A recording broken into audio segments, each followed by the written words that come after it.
Good evening. I'd like to call to order the virtual regular meeting of the City of Lakewood City Council in Lakewood, Colorado. Meeting date October 26th, 2020 at 7 p.m. Will the clerk please call the roll? Hall. Here. Abel. Present. Vincent. Here. Gutwein. Here. Vita. Here. Skilling. Here. Springsteen. Here. Franks. Here. Johnson. I'm here. LeBure. Here. Harrison. Here. You have a quorum. Great. Thank you very much. I'd like to welcome everyone. Thank you for attending this evening or tuning in at a later date. There'll be 3 opportunities tonight for public comment. One is general public comment. Then we will have our second and final hearing on the proposed 2020 budget, 2020 and 2021, and also an LRA meeting going forward. There'll be one change, and that is we'll be moving up from general business the motion to extend the emergency declaration as we have done every couple of weeks. So with that, if you would please join me in the Pledge of Allegiance, and we'll remain for a moment of silent prayer. I pledge allegiance to the flag of the United States of America and to the republic for which it stands, one nation under God, indivisible, with liberty and justice for all.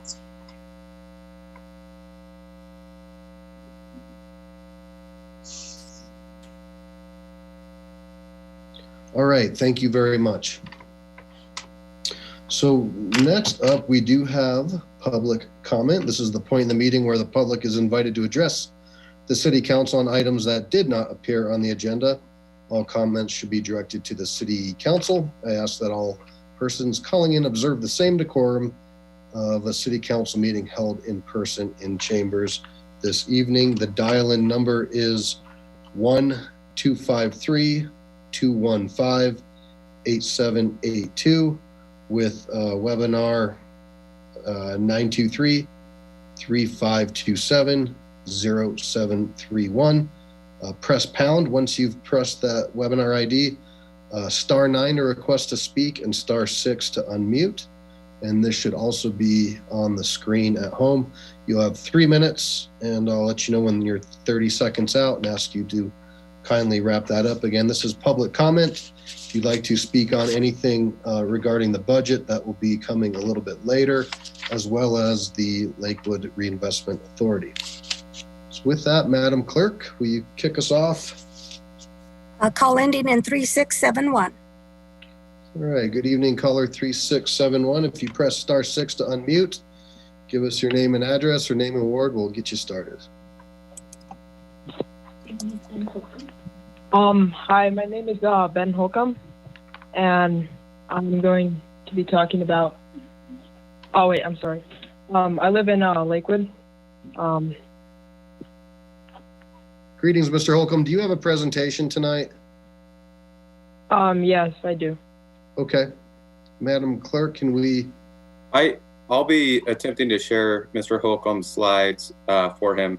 Ben, if you could just let me know when you want to advance to the next picture, and if we're on the wrong one, we'll click around to get to whichever one works for you. Okay, thank you. All right, Mr. Holcomb, we will get you started whenever you're ready. You start, and I'll start your time.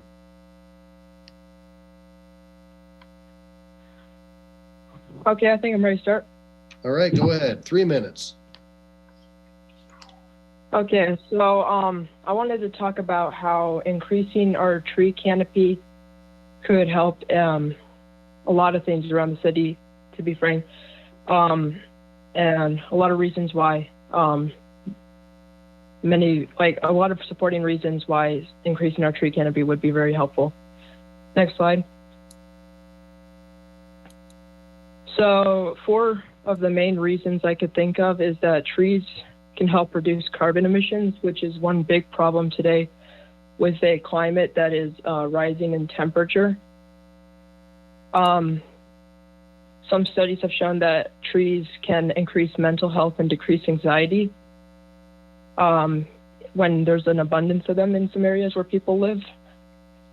Trees can help animal life that was used to living near trees and no longer has them. And they produce a lot of shade and other things that people can use to, like, a lot of shade under them so that people can, like, lay down next to them or do whatever under them. And it makes it very convenient for people who like to go outside and do stuff outside. Next slide. So over the past century, deforestation has gone up and pollution gone up. While these may not be directly linked, they definitely do affect each other because trees can affect how much pollution gets into the atmosphere drastically. And I think that's very important that many people think about how important trees are and try and help get them out there so that we can combat climate change. Next slide. Some studies have said that increasing tree canopy can lead to less stress, increased mental health, and in some cases, reduced crime. There's a few sources I got that from, but humans over like 10 million years have evolved to like trees because they can give you a sense of shelter, and it just makes you more calm, especially in an area where you live in. 30 seconds. Next slide. I thought that whenever I drive in a car, I thought that there's many places you can plant trees. I know that not all these places trees can be planted in, but big open areas could be great places for like trying to start trees and like start planting trees into small forests and groves, which frankly, I think a lot of the space is unused. Next slide. I just want to say thank you for listening to my ideas on increasing the tree canopy in Lakewood. And if there's any way that I personally can help, I would like to know. Mr. Holcomb, thank you very much. Well timed out. And I know that I saw this presentation, and I'm not sure if this went to all of City Council, but if possible, we'll send it to all of City Council, and we should have your contact information on that. So I appreciate you coming out tonight. Okay, thank you. Have a good night. You too. All right, Madam Clerk, next. Next call ending in 1088. All right, caller 1088. If you press *6, give us your name and address or ward, we'll get you started. Hi, good evening, everyone. I'd like to withhold my comments until the budget portion of the agenda. Perfect. So just go ahead and, if you can, put your hand back down and then put it back up after public comment. That'd be great. Madam Clerk. Call ending in 2542. Good evening, caller 2542. If you give us Hello, your name Mayor and Paul. address. This is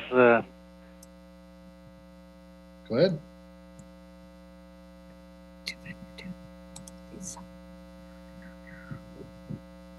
All right, you just have to unmute yourself, *6. Hi, Mayor Paul. This is Lauren Mayon. I'm speaking to Budget 8. I'm not sure our group knows how to unflag ourselves and reflag at the proper time. Okay, if you're not sure, then just leave it up and we'll come back at budget.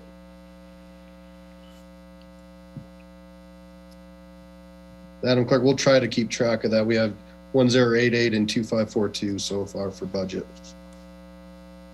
Call ending in 3852. Good evening, 3852. If you press *6, we'll start your 3 minutes. Hi, I would also like to speak to the budget. Okay, that's great. We'll add you to that Thank list. You're welcome. Madam Clerk.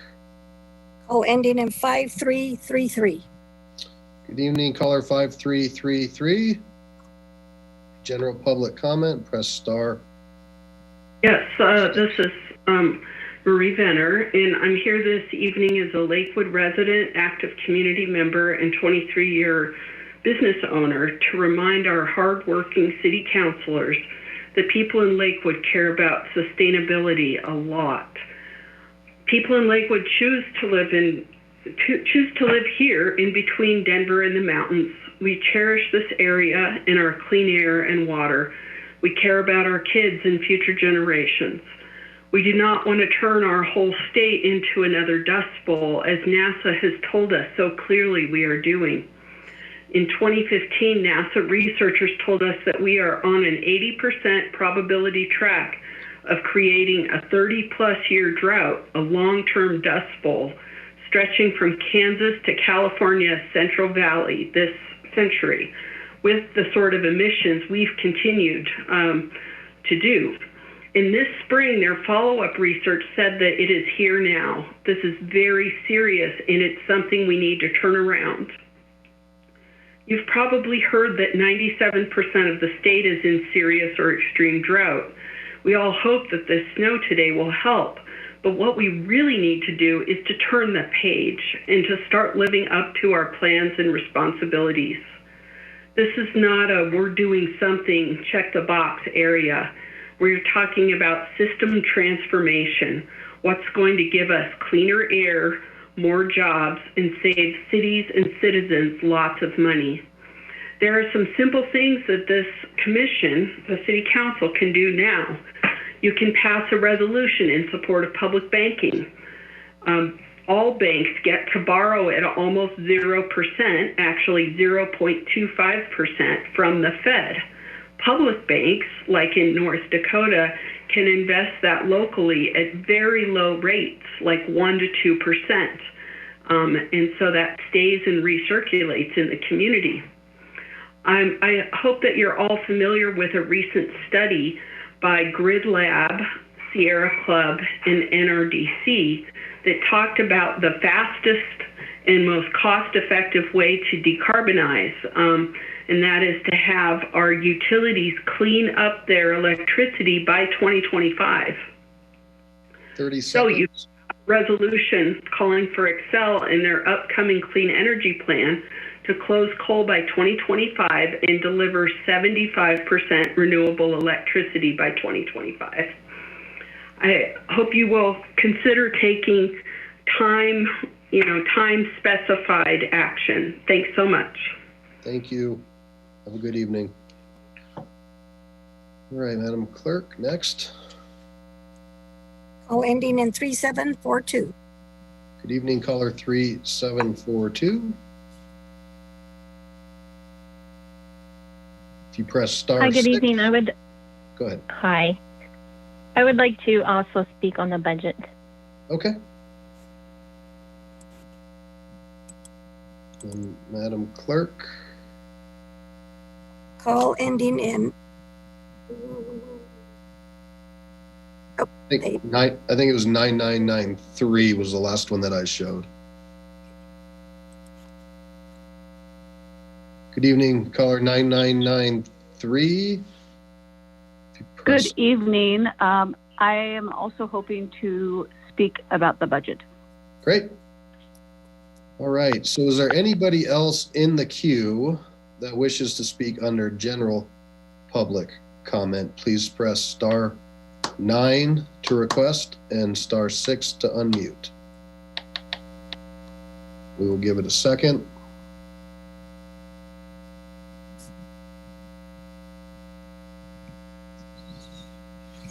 Okay.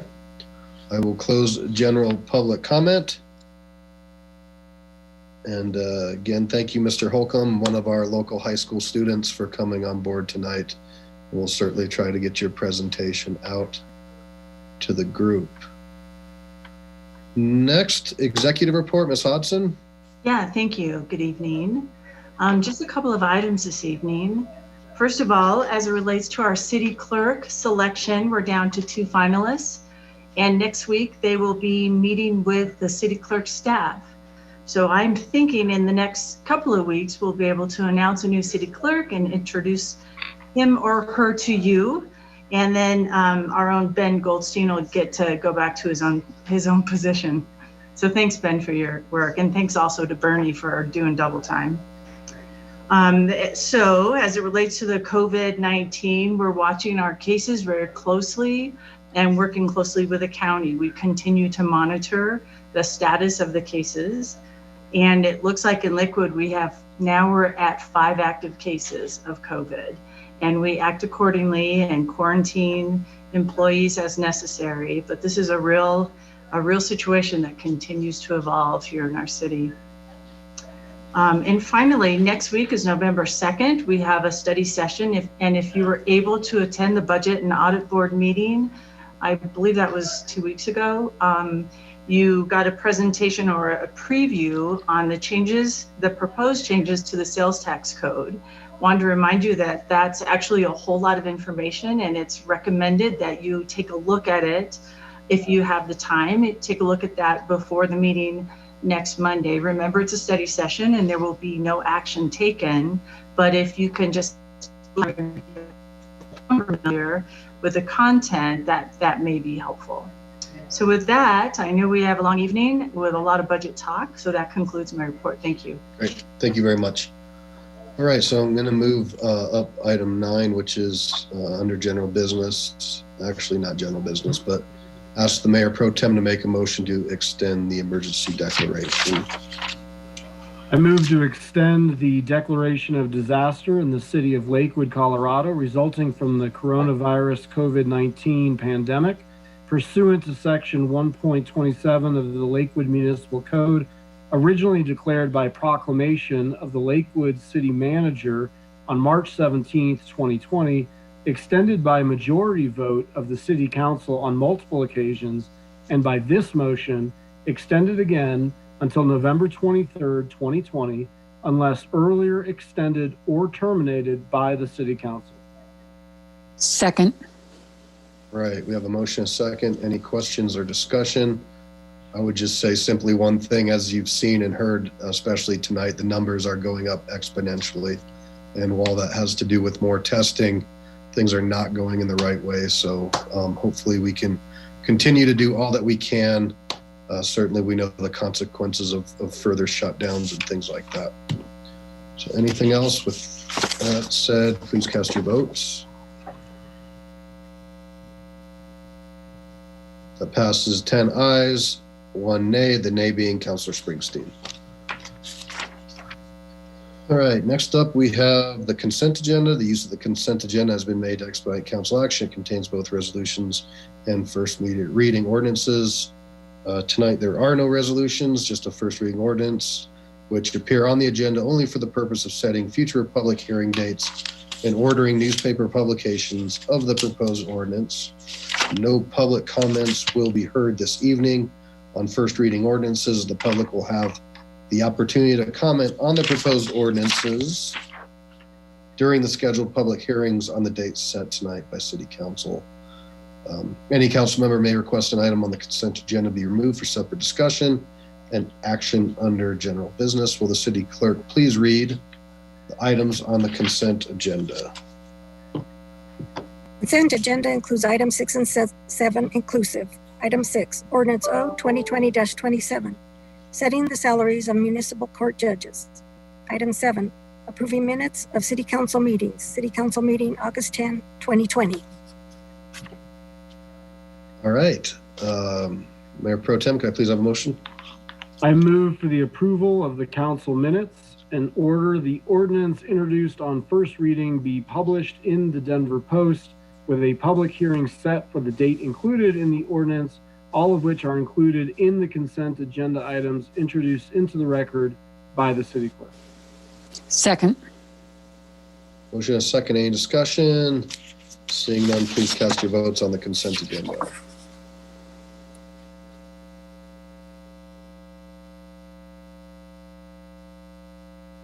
Councilor Springsteen? Thank you. All right, it's 11 ayes, 0 nays.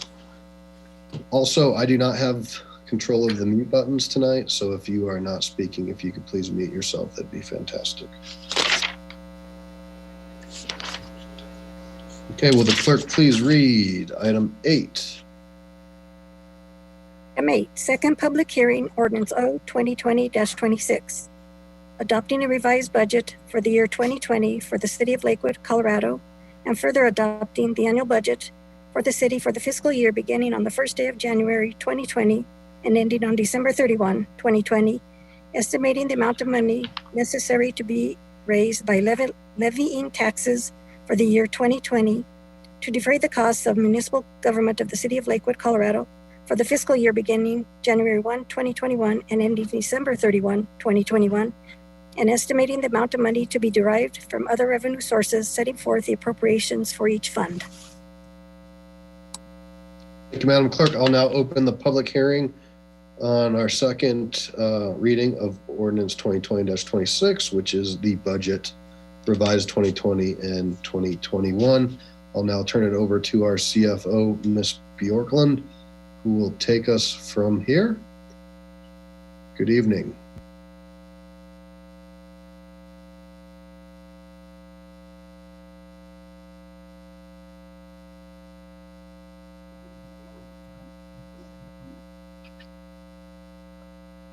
Good evening, everyone.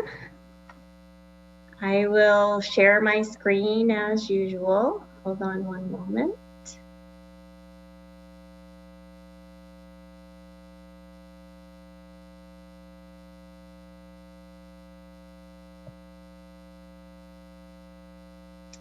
Okay, everyone can see and hear me? Thumbs up. Okay, tonight we are going to have the second hearing on the 2020 revised budget and the 2021 proposed budget. There was a study session on September 14th in which the budget was discussed in length. Tonight we will be covering the budget at a higher level. If anyone would like to see the presentation from September 14th, they can see it on the Lakewood City Council website. Or if anyone would like to see the first hearing, that is also available. The city of Lakewood is experiencing unprecedented times due to the pandemic.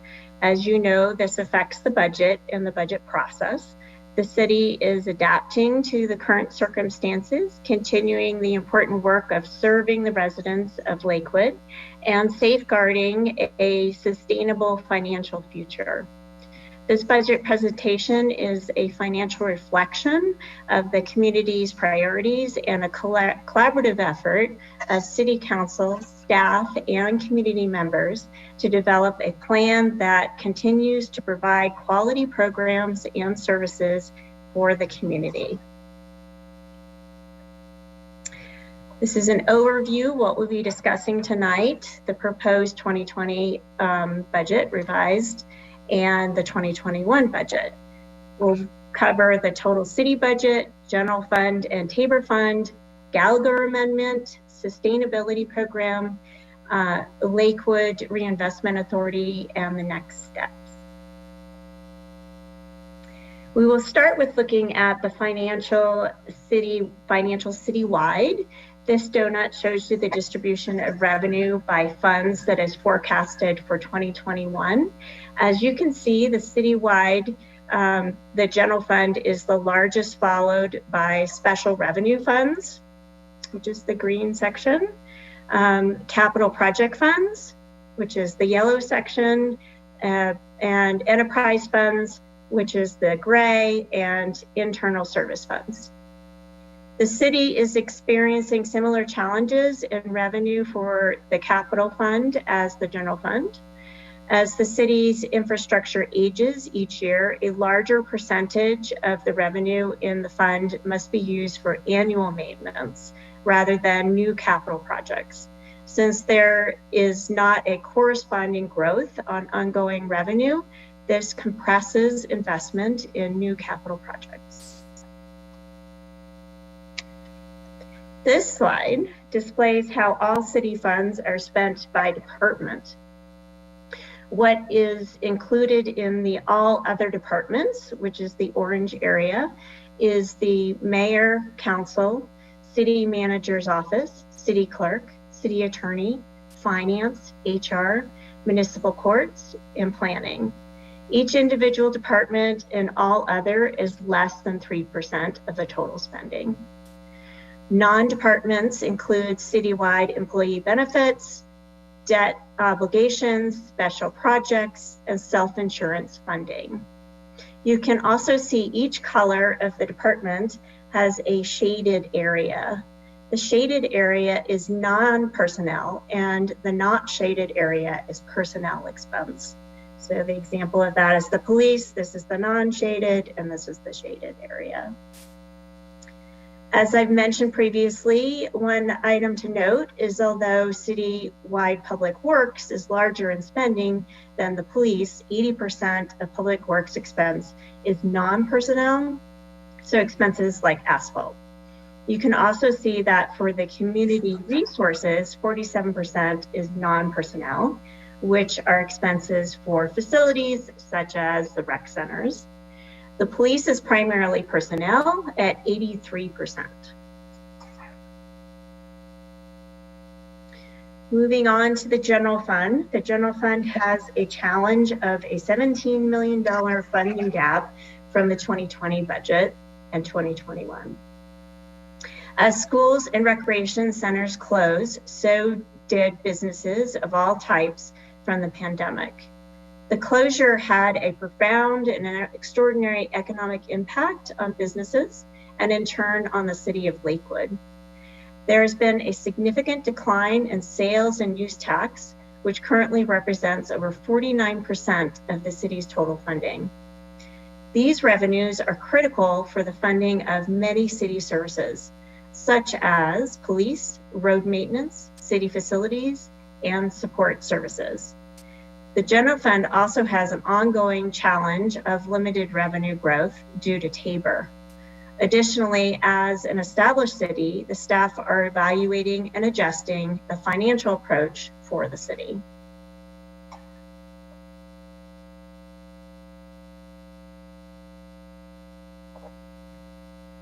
Since there's a large gap of $17 million that needs to be addressed for the general fund, we reviewed with the Budget and Audit Board and City Council on August 17th and September 14th our expense reduction approach to make sure the budget proposal reflects the priorities the Budget and Audit Board, as well as City Council, is looking for in identifying reductions. The department directors have 4 areas of focus for the expense reductions approach, which are reductions that are sustainable, evaluation of resources across all city functions, team reorganization to realize operating efficiencies, reductions intended to minimize impact to citizens, and balance community priorities.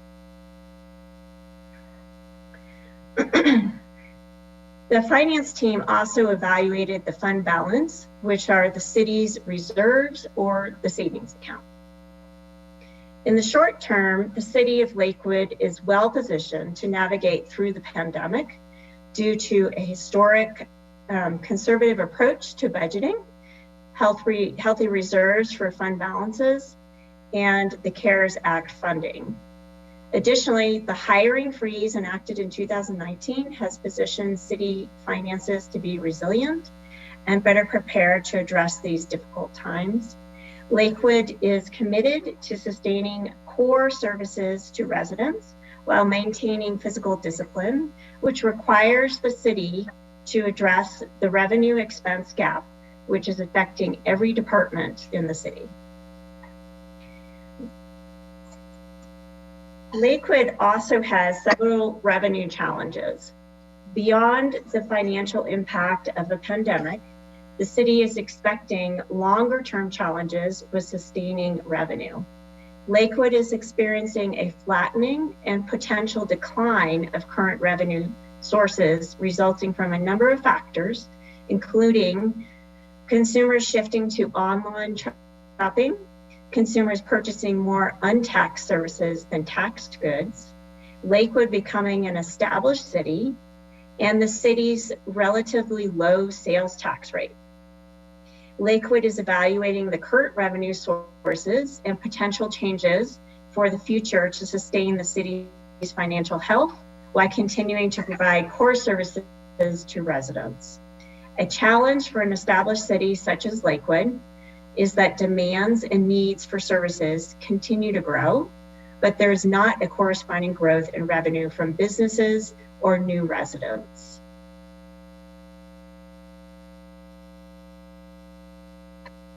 In order to explore and address the challenges I just mentioned, the city is reviewing opportunities with the Budget and Audit Board and Lakewood City Council.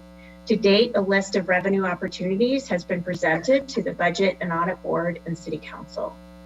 A summarization of these opportunities that the City Council identified to explore further are on the slide, and they are standardized sales tax definitions and update sales tax codes to be consistent with other government entities, review of tax exemptions, consider taxation of specific services, legalization of specific business activities, TABOR review, and potential annexation of commercial areas. The Budget and Audit Board met on October 19th and reviewed the sales tax code definitions and recommended updates. There'll be a study session on November 2nd, as Kathy had mentioned, to review this information with City Council. The detailed documents for that review were sent to you on October 7th. We also look forward to working with you on discussing our evaluation of the longer-term sustainability of revenue for Lakewood. This slide shows the distribution of general fund revenue by type of revenue for the 2021 budget. Most of these groupings are clear as to what they include. The one that is not is intergovernmental. That includes state and federal funding, and other includes fines, forfeits, and investment income. As I just mentioned, the 2021 budget anticipates lower sales and use tax revenue due to the pandemic. This as well as an increase in property tax has changed the proportions of where the general fund receives revenue. Sales tax and use tax revenue for 2021 are expected to be 62% of all general fund revenue. Property and charges for services 10%, franchise fees and intergovernmental revenue 5%, and all other 8%. This is a projected decrease of 8% in sales tax and use tax compared to 2019 actuals. Additionally, property tax has increased by 12% compared to the 2019 actuals. As a percentage of the whole, the 2020 budget sales and use tax was 63% property tax, and property tax was 9% in 2019 actual, property tax 8%. Sales and use tax was 61%. This slide shows the general fund expense for 2019 actuals. This first column, 2020 adopted budget, 2020 revised budget, and 2021 proposed budget, which is the blue bars. The other colors section shows you where the reductions were made to fill the $17 million gap, revenue and expense. So these items up here. You can see it. Those items. This includes facility closures, vacant positions, transfers, other expenses.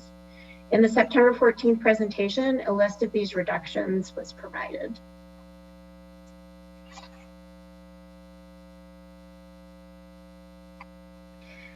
As we've shown in the total city spending, this shows how much spending is in each department and the split of personnel and non-personnel after reductions for the general fund.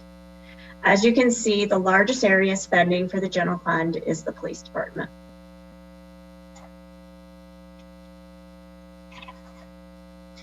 Moving on to the general fund balance usage, this is showing the 2019 actuals, which is this first section, 2020 adopted, 2020 revised, and forecast of 2021 through 2025.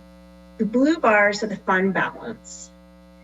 What this means is how much the city has in savings or reserve.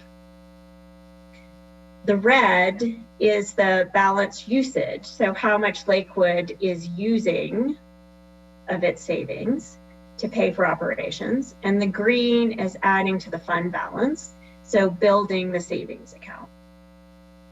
As we saw in the earlier slide, the general fund revenue, you can see the use of fund balance for 2019, 2020, and 2021. Then there is a start of contribution to the general fund in later years. The second red column is the 2020 adopted budget. So you can see that this is being replaced by the 2020 revised budget. We're not forecasting a larger usage of the fund balance. We are forecasting a larger usage of the fund balance, but not a significantly more, considering there is a $17 million gap that needs to be addressed. As we discussed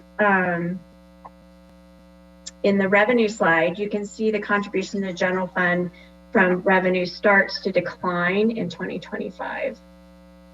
You can see here it starts to decline in 2025 due to the expected revenue flattening or declining. We will maintain a fund balance of at least 10%, which is the minimum amount required by the city. Now we'll talk about the TABOR funds. In 2018, voters elected to allow the city to keep revenues collected in excess of the TABOR limit through 2025. By voting to temporarily lift the limit, taxpayers enabled the city to direct TABOR refund dollars to three primary areas: parks, police, and transportation. A separate fund has been identified to detail how the TABOR dollars will be spent. These monies represent the only significant new investment the city will make in 2021 for the general fund and the CIF funds. This slide shows you what was historically refunded, that's the blue bars, and what was transferred to the TABOR fund, which is the orange bars. The TABOR funds that Lakewood has been able to keep is $29.9 million to date. There's a list of the TABOR projects on the city website. These funds can only be used for limited purposes within parks, police, and transportation, and cannot be used for general fund operations. Going forward, the city is estimating there will be a continued transfer for the general fund, from the general fund to the TABOR fund. Even though the city expects revenue declines, in effect, funds that were previously used for the general fund operations will transfer to the TABOR fund for limited purposes. This is due to the TABOR ratcheting down effect. TABOR is a subject that we have talked about several times in the budget discussions, but we don't talk much about Gallagher. The reason we don't talk about Gallagher is because it impacts property tax, which is a smaller source for revenue for the city than sales tax. Property tax is 6% of the total city revenue and 10% of the general fund revenue. Even though Gallagher doesn't impact the city as much, I thought it might be helpful to understand how Gallagher works. Gallagher splits property tax between non-residential and residential property. So you can see this split on the slide here and here. Those properties are valued by the county assessor's office, which is called the actual value of the property. So that's what this section is. Per Gallagher, the non-residential is set to pay at 29% of the actual value of the property times the mills. So whatever this actual value is, they pay 29% of it times how many mills there are. Then the residential is adjusted to make sure the non-residential is paying 55% of the property tax and residential 45% of the property tax. So you can see down here the 55 versus 45. So in order to maintain this, the residential right now only pays 7.15% of the actual value of residential times the mills. The state assesses each year if the residential rate needs to be adjusted. Currently, the residential assessment is 7.15.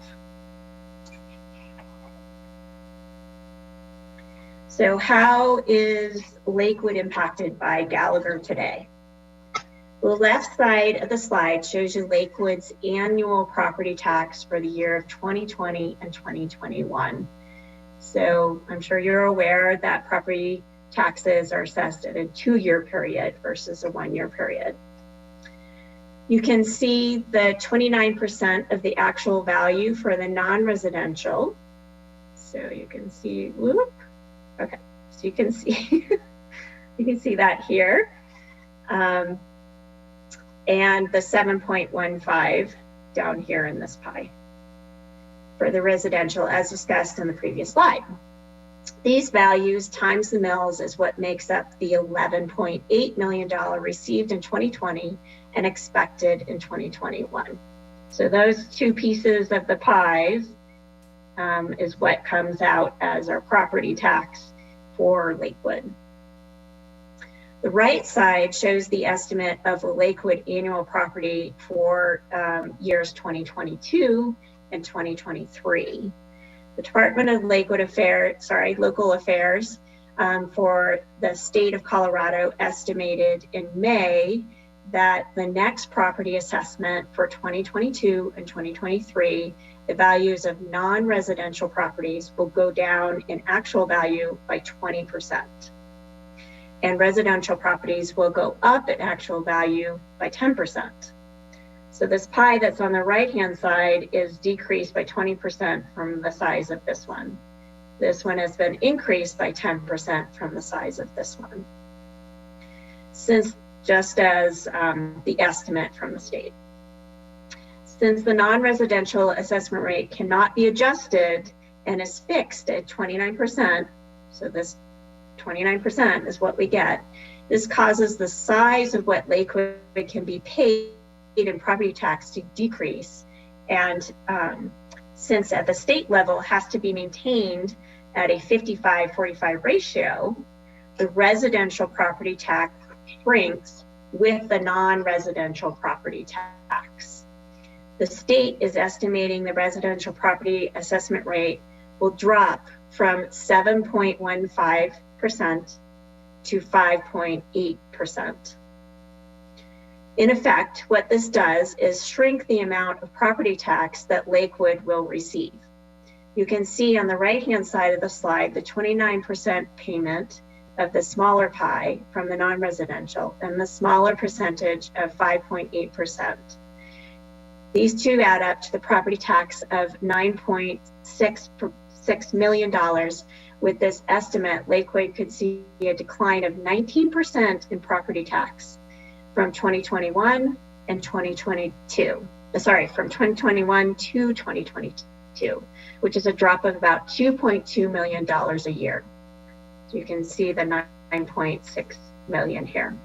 This does not affect our budget that you're approving tonight or you're considering approving tonight, but it will affect our future revenues if the estimate is correct and that we continue with the way Gallagher is today.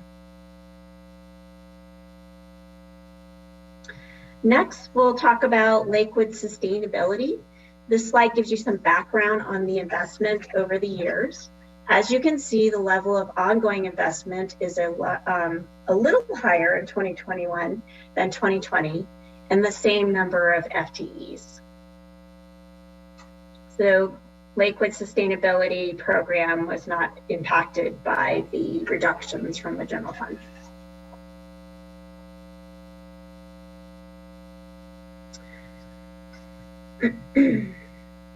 So this ends the Lakewood budget presentation. As you can see from this slide, this is our last presentation on the 2020 revised and 2021 budget. This slide also gives you an overview of the unprecedented reviews that have occurred through this process. From January through October, the Budget and Audit Board had 6 meetings. In July, there were 18 meetings with the departments. Between May and August, I provided 6 financial updates to council. We also have our standard review meetings for the budget, which were September 14th, the council study session, October 12th, the first public hearing, and October 26th, the public hearing and adoption. I also sent you this evening a 16-page document which captures the budget questions and answers from this process. Beyond these budget meetings, we will continue to give financial updates to keep the council informed in these uncertain financial times. This process was done with the input of City Council, staff, and community members to develop a plan that continues to provide quality programs and services for the community while addressing significant financial constraints. I'd like to thank the Budget and Audit Board, City Council, and the City Manager for your feedback and input during this process. I would also like to give an additional thank you to the department directors. There was an extraordinary team effort put into by the directors and many more hours dedicated to the budget process to ensure that we have a budget that is sustainable and is focused on providing quality programs and services for the community. I've been impressed by your participation in this process, and the wide variety of questions are exemplified in the budget questions and answers that I sent to you. I believe we have answered all the questions to date, and if you have more, we'd be happy to address those as well. First, we'll hear from Mr. Smith on the LRA, and then we can take questions. Thank you, Ms. Bjorklund. Then after Mr. Smith, Councilor Beta, chairman of our budget and audit, will give a little presentation as well.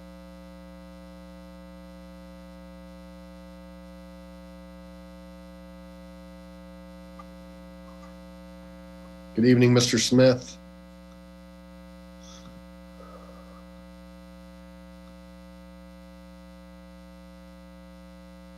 Well, good evening, members of City Council, and in this case, the Lakewood Reinvestment Authority Commission. So my name is Robert Smith with the Economic Development Department and with the LRA this evening. Just wanted to go over a couple of things going on with the LRA budget. We are a separate unit of government, so that's why we have a separate budget. Ours is a little bit thinner than the standard budget for the rest of the city. It's a very workmanlike budget this year. We pay our bills, we receive our revenues, and not a lot will be changing too much within the 2021 budget. But as we go through 2021, we will be doing a variety of things that we have not done in the recent past. Obviously, 2020 is a different year, but in 2019, didn't have too many meetings of the LRA. This year, we'll have a few more to be discussing how we'll move into the next phases of each of the Lakewood Reinvestment Authority areas. There are a total of 4 of them. 2 of them are in the Alameda corridor. 2 of them are in the Colfax corridor. And with each of those areas, the plan moving forward probably needs to be more strongly defined as we go. The Alameda areas are going to be ending in 2024. As far as the tax increment capture, and then the other areas subsequently after that for the next 10 years. So we really want to get that plan figured out as those areas stop capturing increment in the future. But we did want to bring two projects to the forefront here this evening. One is the Alameda Streetscape project, running all the way along Alameda, all the way from Sheridan to Carr Street. Along Alameda, you'll notice this incredibly large right-of-way space on either side, sidewalks running up both sides. I'm very proud of the fact that we were able to figure out a way to make sure we could finance the program so that we could get sidewalks up both sides of the street and make those pedestrian friendly. Landscape medians, which help to increase the safety of the traffic flow in there. And it really has become the esplanade that moves all the way from the entrance to Lakewood on up to the west side.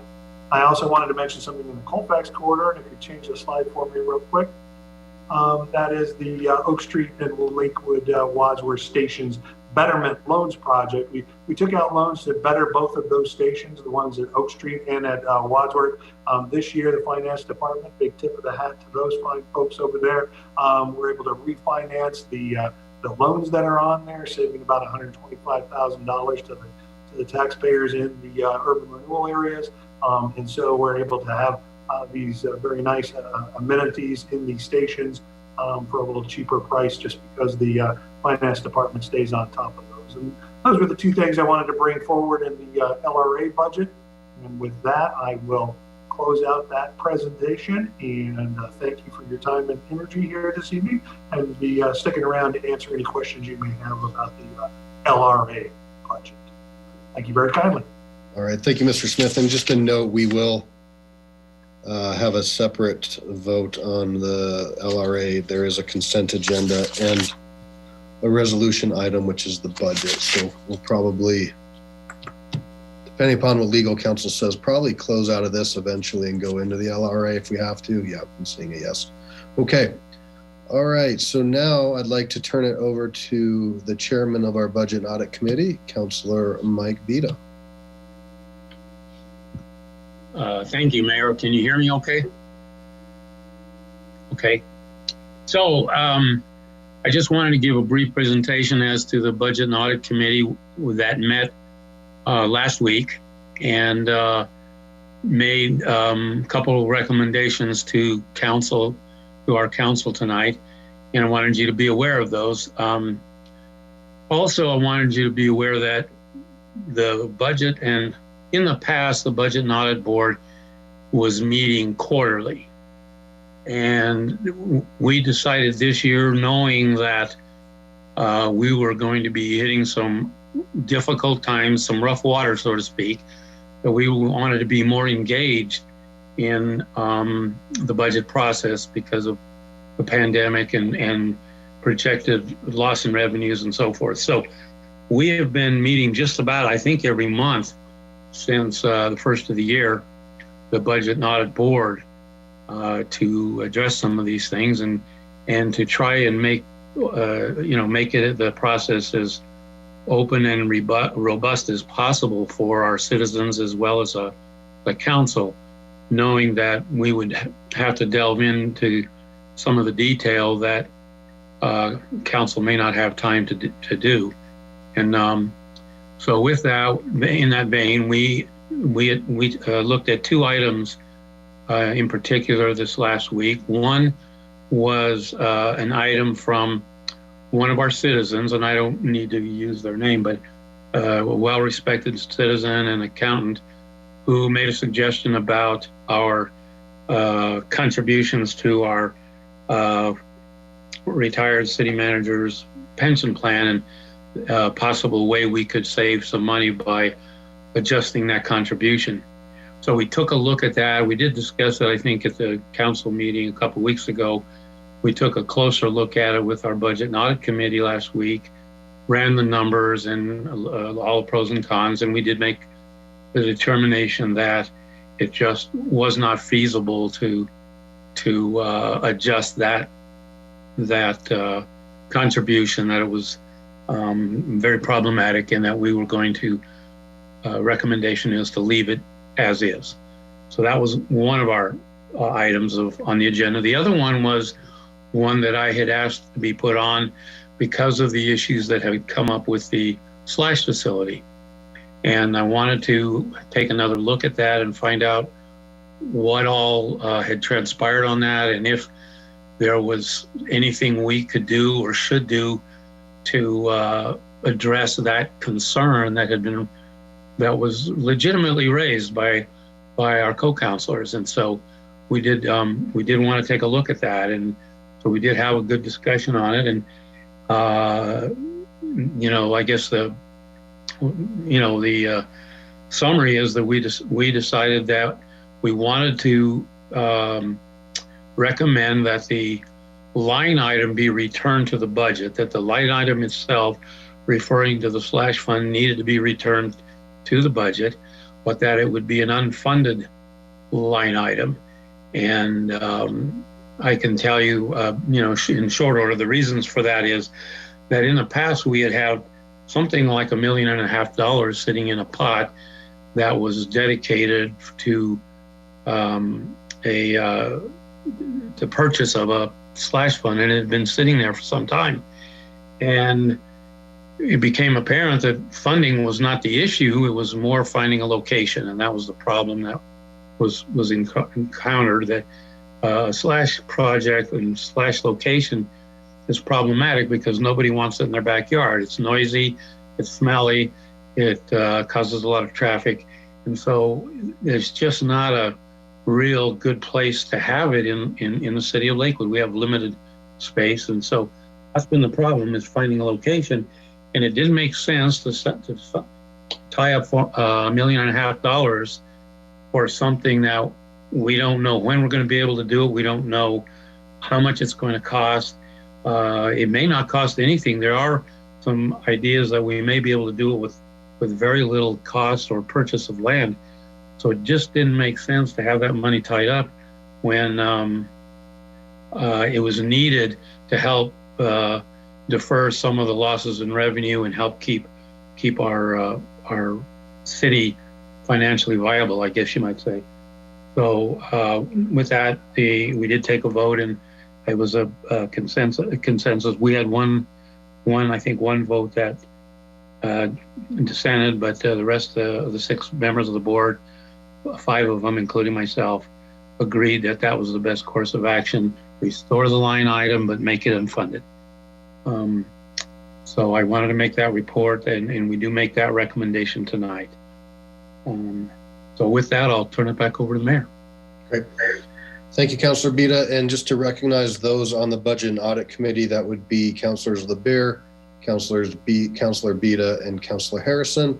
And our community members, Chris Scott, John Ludwigson, and Dave Wickman, comprise the Budget and Audit Committee. And I think going into the future, you're already talking about getting a start on next year sooner than later. And I know, Councilor Bita, you've really tried to engage more and change the process as well. Not a perfect process, moving the needle substantially. So I thank you for that. And I'd also like to thank Ms. Bjorklund for her dedication coming in midstream to a budget process at a new place of employment in the middle of a pandemic, looking to cut $17 million is quite admirable to you and your amazing team, as well as the M team. So thank you for that. And to echo what you said, the presentations are all, I think, on lakewoodspeaks.org or on lakewood.org, as are the questions, which is 15 or 16 pages now of very well thought out questions. And I want to thank the council for submitting all of those. So with that, I will now go to public comment on the proposed budget. I will take public comment on the LRA also. So if you want to speak to either the 2020, 2021 revised or the LRA, that'd be great. And we do have some holdovers who signed up. So Madam Clerk, the ones that we'll start with would be 1088, 2542, 3852, 3742, I think, and then 9993. And of course, if anybody else would like to weigh in, the number is 253-215-8782, webinar ID 923-3527-0731. Press pound, press *9 to request to speak, and star 6 to unmute. And so we will kick, if we can, we'll go back to caller ending in 1088. Get your 3 minutes going as soon as we see you. Good evening. If you want to give us your name and address or name and ward, we'll get you going. Good evening. My name, can everyone hear me? Yes, sir. It's a brave new virtual world. My name is Matt Tewan. I reside in Ward 1 at 135 Everett Street. Good evening, Honorable Mayor, Honorable Council members, good neighbors. I hope this finds each of you safe and healthy in this most surreal time. I'm here this evening as a member of Clean Energy Lakewood, as a member of the Lakewood United Church of Christ's Care for Creation Committee, as a husband, as a father, and as a resident of Lakewood, Colorado, to address a matter of paramount import. An insidious companion of climate change, which we've heard about this evening, is the polluting of our natural resources. The World Health Organization estimates that over 4.5 million people this year alone will die from effects of air pollution. The quality of our air here in Denver is now the 4th worst in the country. In the last few years, 3 out of every 4 of our days are marked by moderate or high-risk air quality indexes. On September 29th of this year, Denver had the distinction of having the worst air of any city in the world. During my morning hikes on Green Mountain, the state of our air is graphically depicted as a gray haze that envelops not only our city, but all of Denver. In my days as a pilot, I could run my finger along the leading edge of the aircraft's wing post-flight and find it stained brown with particulates. This is the air that each one of us breathes every day. While mindful of the budget shortfalls our city now faces as a result of COVID, I can think of no greater cause for our city to focus its efforts than that of living sustainably. This includes mitigating the effects of climate change, reducing our carbon footprint, and curbing the prodigious amount of pollutants we release into our air every day. This starts with the robust sustainability program, of which Council committed to back in 2015. There are other cost-effective measures that our city can implement, such as reducing traffic by promoting walking and bicycling, creating vehicle-limited access zones that other cities have created that reduce traffic congestion and concentrations of vehicles in specific areas, adopting more energy-efficient building codes and holding construction companies to stricter environmental standards. 30 seconds. Commit to greening our city by creating new urban vegetation islands, urban agriculture, and expanding tree cover, and as well committing to a slash composting site. The effects of climate change and pollution are here. We need only step outside and smell and see our polluted air. We cannot afford to wait further. Our health of our daughters and sons, granddaughters and grandsons, the health of our environment is all at stake. It is my fervent hope that Council will be mindful of our environment and resources as it contemplates our city's budget. Thanks to all of you who work in our government for your time, your efforts, and your good work. Please be well. Great. Thank you, Mr. Tewan. Okay, so next I had 2542, Madam Clerk.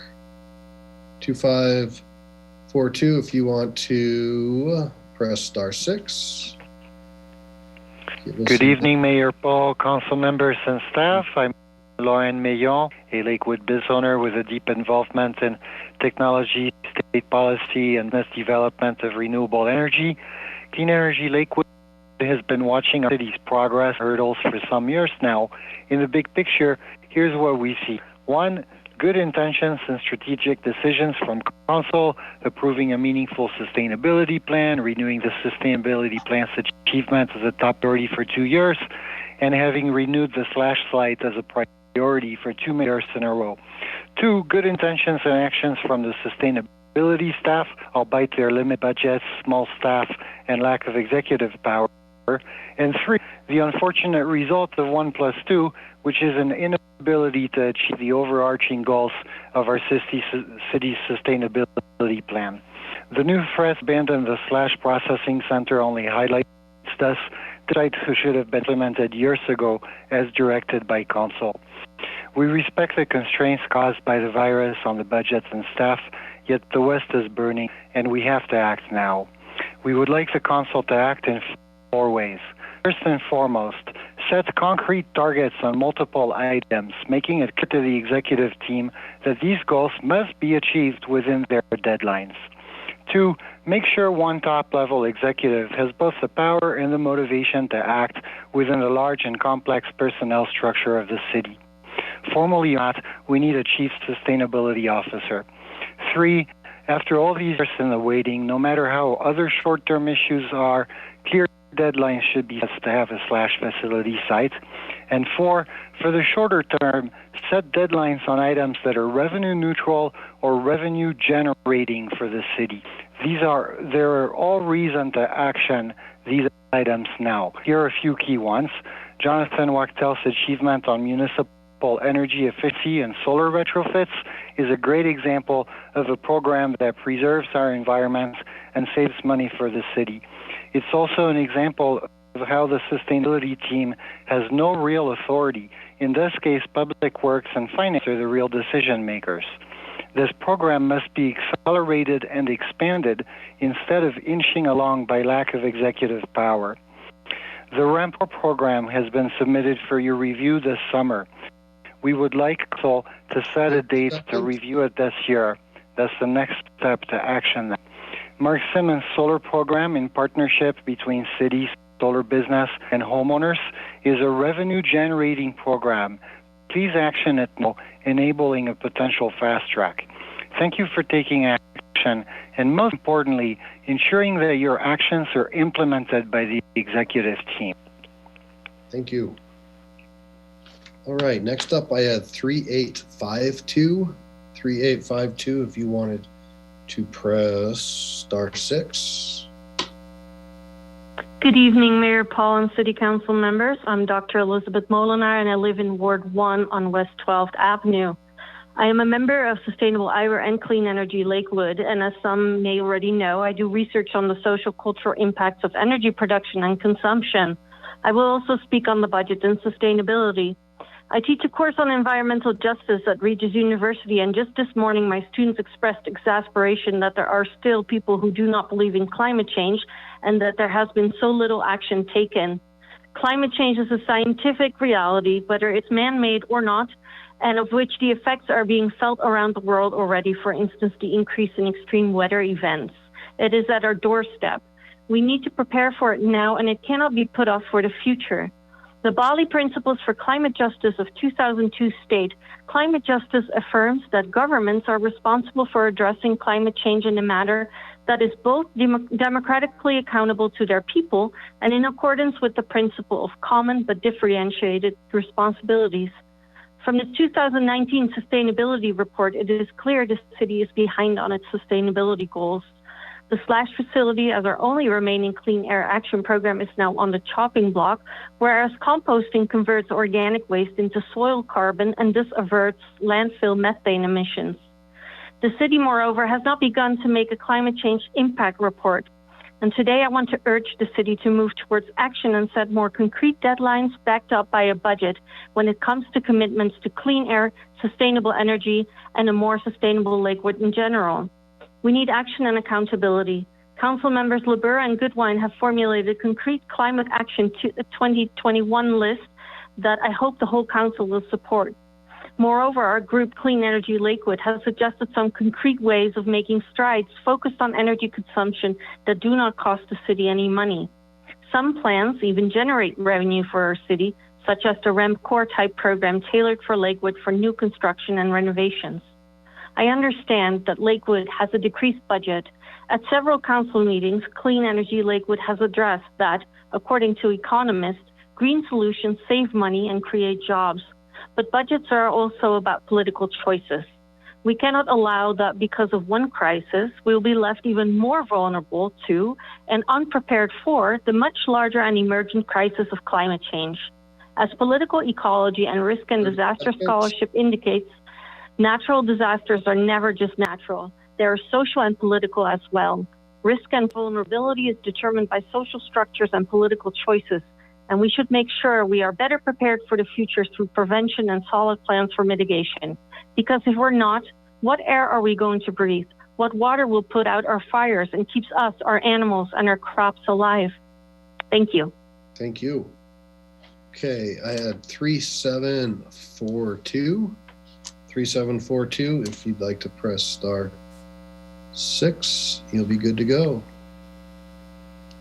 Hi, good evening. This is Trish Merkel. I live at 241 Pierce Street in Ward 2. Good evening, Mayor and Council members. I'm here tonight to talk about the ongoing climate crisis and how it relates to the city's budget. We are all aware of the devastating wildfires, hurricanes, flooding, and drought that are directly attributed to human-caused climate change. While these are devastating, heartbreaking, and life-taking, they are all measurable and therefore somehow manageable. We can measure the impact of these disasters through acres burned, lives lost, structures destroyed, record high temperatures, and inches of rain. Because we can measure these things as devastating as they are, it makes them tangible. We can measure them and put them into categories such as the worst or the most devastating or the historical or 100-year or whatever type of category we need to help us comprehend the situation. And because these things are tragic and lives and properties are directly impacted and directly at risk, we as a society will understandably do whatever it takes to stop the devastation, declare an emergency, and do whatever it takes to fund all of the disaster relief. But as we all know, a trip to the emergency room costs many more times than the cost of preventative health care. The same is true with our global climate crisis. As we all watch in horror as wildfires are tearing through our beloved mountain towns, forests, and national parks, and as our breath catches in our throats as we read stories of people spray painting their horses before setting them free, hoping that the horses' instincts will allow them to survive the blaze. And as the smoke blocks out the sun and we all wonder, however, did it get this bad? Let us all consider that clean air is perhaps the most important aspect for the human health and for our environment and all living things. The increase in greenhouse gases caused by human activity is directly related to climate change. One of the most potent greenhouse gases is methane, and according to the EPA, methane gas is 25 times more potent than carbon dioxide, and landfills are the third largest source of methane emissions in the United States. By tossing paper products, food scraps, yard trimmings, and leaves into the trash each day, we are all increasing the amount of methane emitted from landfills and contributing to climate change. Composting is a simple and economic solution to this problem. We can all make a difference every day through small actions and changes of habit. These are things that can't not be measured in acres or degrees or lives lost. These changes can, however, be measured in pails of compost or bags of leaves and truckloads of fallen branches. It is diverting organic material from our landfill, and it is having a place to take these items for composting and / collection. I'm calling on Lakewood Council this evening to be creative to ensure that the slash and compost collection facility for Lakewood, which was approved in the 2015 budget, remain in next year's budget. There will never be a good time to fund a large project. The best time to build this facility was 5 years ago. The next best time is right now. This cannot wait. We cannot continue to be doing it for our grandchildren and children. We also need to do it now. The crisis is now. Thank you. Thank you. All right, and then I have 9993. 9993, if you press star 6, give us your name and address or ward, we'll get you started. Good evening. My name is Jennifer Teowin. I live and work in Ward 1, and I'm part of Clean Energy Lakewood. I'm here this evening as an average citizen who's been inspired by the city's Sustainable Neighborhood program. Due to my involvement in the program, I ended up participating with 65 other citizens in work groups facilitated by the city to define what is now Lakewood's sustainability plan. We met for months to help define goals, objectives, and implementation strategies that would reflect our population's diversity in age and income levels, with hopes that once adopted, our city would be prepared for the changes ahead due to our changing climate. I've held such pride in our city's courage to adopt the sustainability plan and embrace its measures it outlines, and rightly so. the City of Lakewood's efforts to recognize the need to take action on climate has inspired other cities in our state and the nation to follow suit. It's given me a sense of security and hope for our future. And now here we are, 5 years after adopting the plan, and we are experiencing the dramatic effects of climate change in our state as we speak. We're behind the curve, partly because the planet is heating up quicker than scientists anticipated.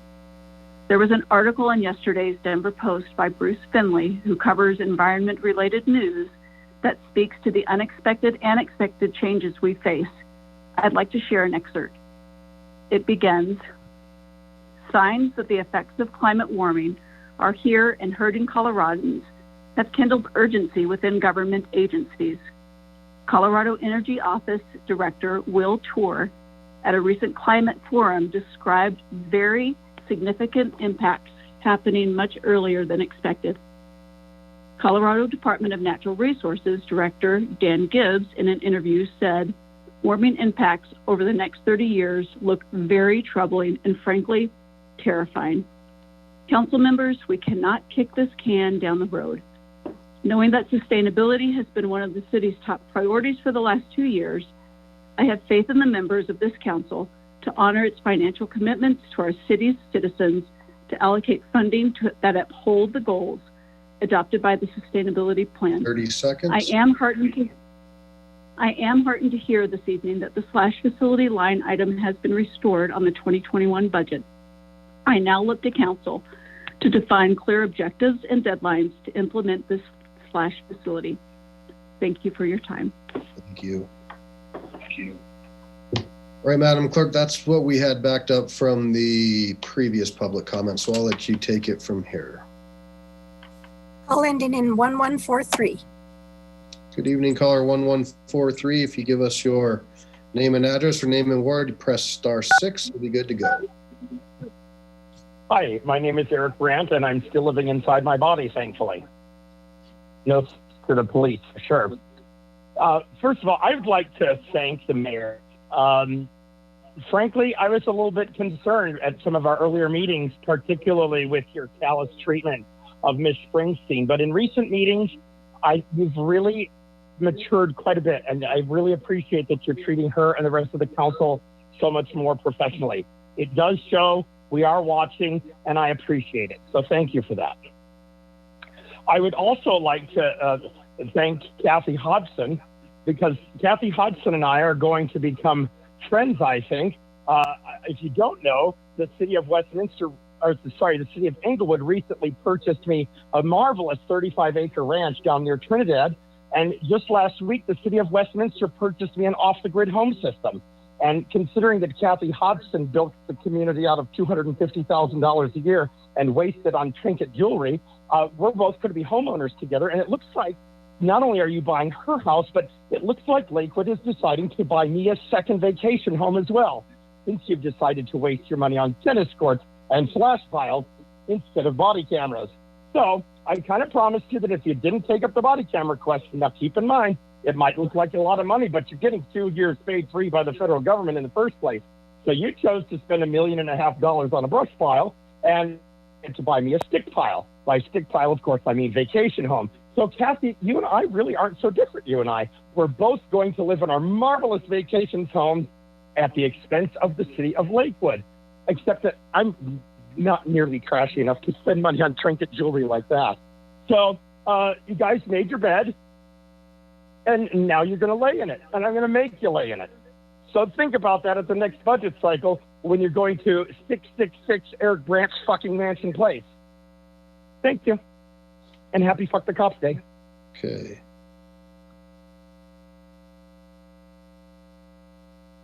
Just to reiterate, this is the budget hearing, so if you have any comments directly related to the budget, we'd certainly appreciate that. Madam Clerk? 9309. All right, 9309, good evening. If you would please give us your name and address or name and ward, we'll get you 3 minutes started. Hello, am I on? Yes, you are. Yeah. Good evening, Honorable Mayor and council members. Thank you for the opportunity to speak. My name is Dr. Carrie Sonneborn. I'm a Ward 1 resident who has long been active in the Sustainable Neighborhoods program, and I'm also active with Clean Energy Lakewood. My professional background's in climate change, energy policy, and sustainability, so I understand the urgency of our environmental predicament. And I also am aware, of course, of our budget constraints, but I believe that all of us have a responsibility to act now on behalf of future generations. The proposed slash facility addressed the city's sustainability goals on all three levels of sustainability, that is people, planet, and profit. Therefore, I urge the City Council to keep the project on track and in the budget, and fund it, I should say, not just an unfunded budget line, for the following reasons. Reducing green waste extends the life of a particular landfill, therefore saving land and the city money, so this addresses both planet and people. Composting green waste provides a product, that is compost, that can be sold. The profits can be used to offset the operating cost of the facility itself. That addresses both people and profit. Most green waste ends up in landfills where it gradually decomposes and releases methane, a highly potent greenhouse gas. In contrast, composting yard waste is an anaerobic process. It reduces or prevents the release of methane during the organic matter breakdown. So that's an obvious benefit to the planet. Composting green waste can create a healthy local ecosystem by returning soil nutrients. Lost my place there. Soil nutrients to local Lakewood gardens. So that's both people and planet. And lastly, a slash facility is a benefit to local homeowners, gardeners, and small businesses such as arborists. It adds to Lakewood as an attractive place to live and run a business. So that's both people and profit. So from all of these sustainability benefits, I really urge the City Council to not only retain this project, but prioritize it, confirm that it is being implemented, and hopefully it will have. And another thing I'd like to say is perhaps the city could pass some kind of a resolution, or the council could pass a resolution to fund this budget item as soon as possible, or by a certain date, so it doesn't just remain as an unfunded budget line and never go anywhere, therefore, but have some kind of a sunset clause on when it would cease to be unfunded. Thank you so much. Great, thank for you. the opportunity to speak. All right, Madam Clerk. Call ending in 2228. Good evening, caller 2228. We'll get your 3 minutes going. If you just press *6 to unmute. There you go. You're on. Hi. My name is Michelle Levine. I am a 15-year resident of Ward 3. I'm a mother of 2 children in Jefferson County Public Schools. I also work full-time in Jefferson County local business.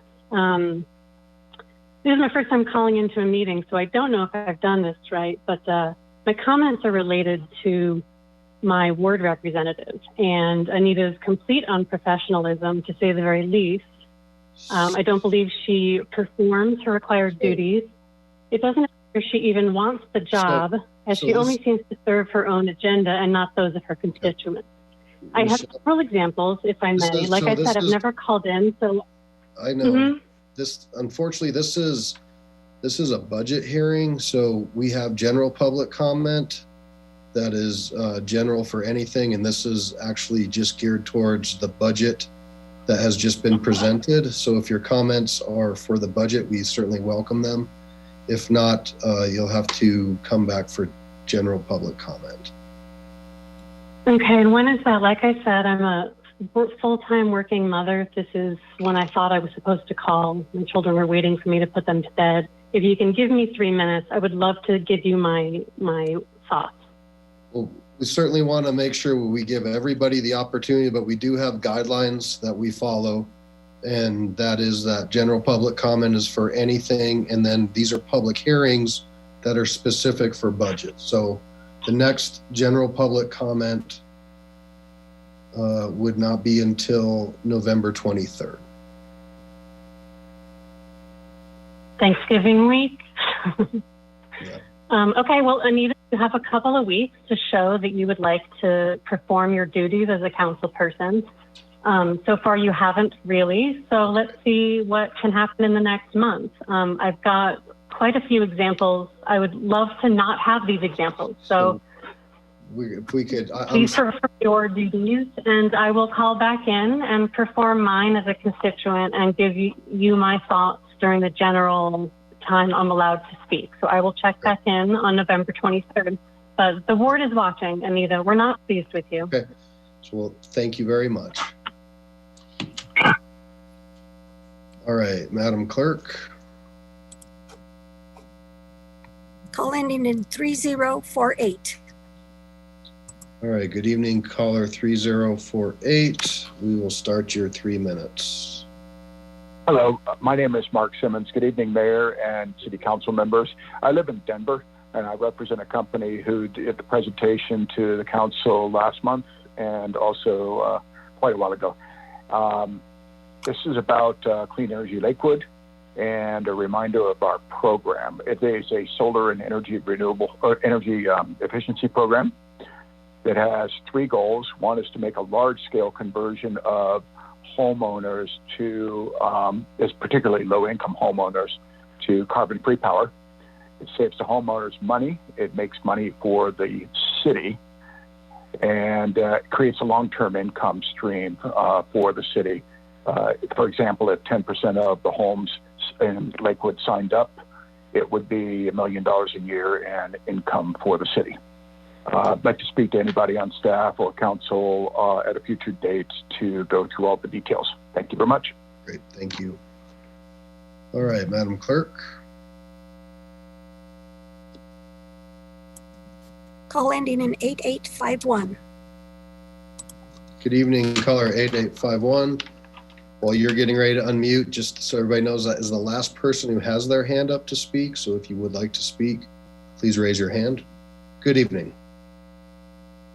Hi, good evening. Thank you, Mayor and City Council members, for your time. My name is Sophia Mayotte Guerrero. I am a Lakewood resident and homeowner in Ward 2, 8487 West 24th Avenue. I am calling, or I guess not calling, I'm speaking today to talk about the budget and specifically about wanting to ensure that the compost site potential continues to be funded. There's a big difference between a funded priority and an unfunded priority in terms of how quickly you would be able to act.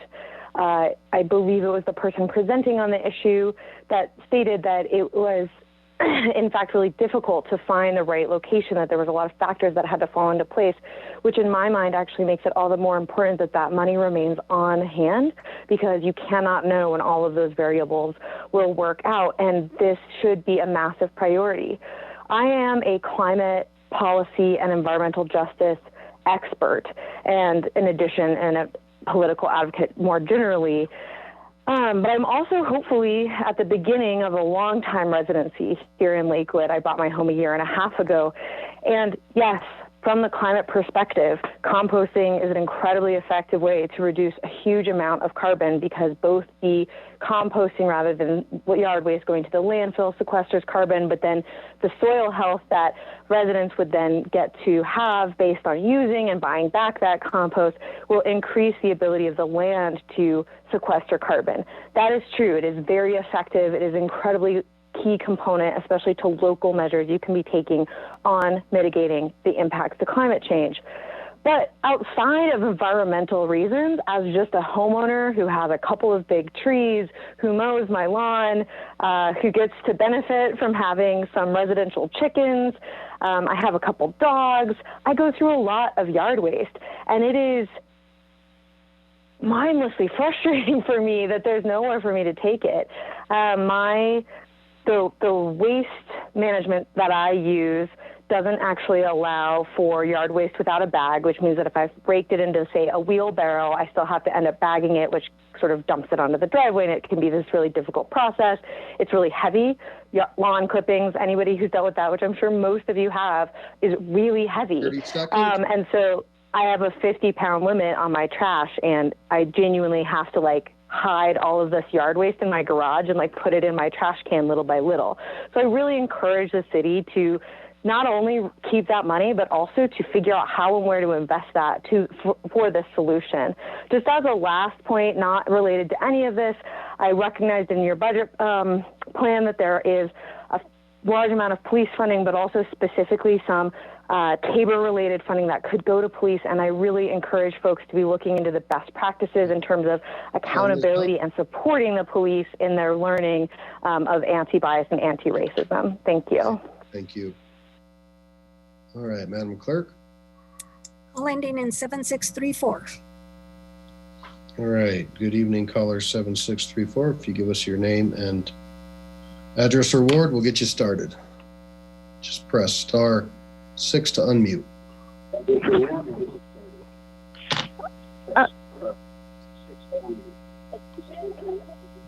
Hello? Can you hear me? This is Brenda Bronson, Ward 4.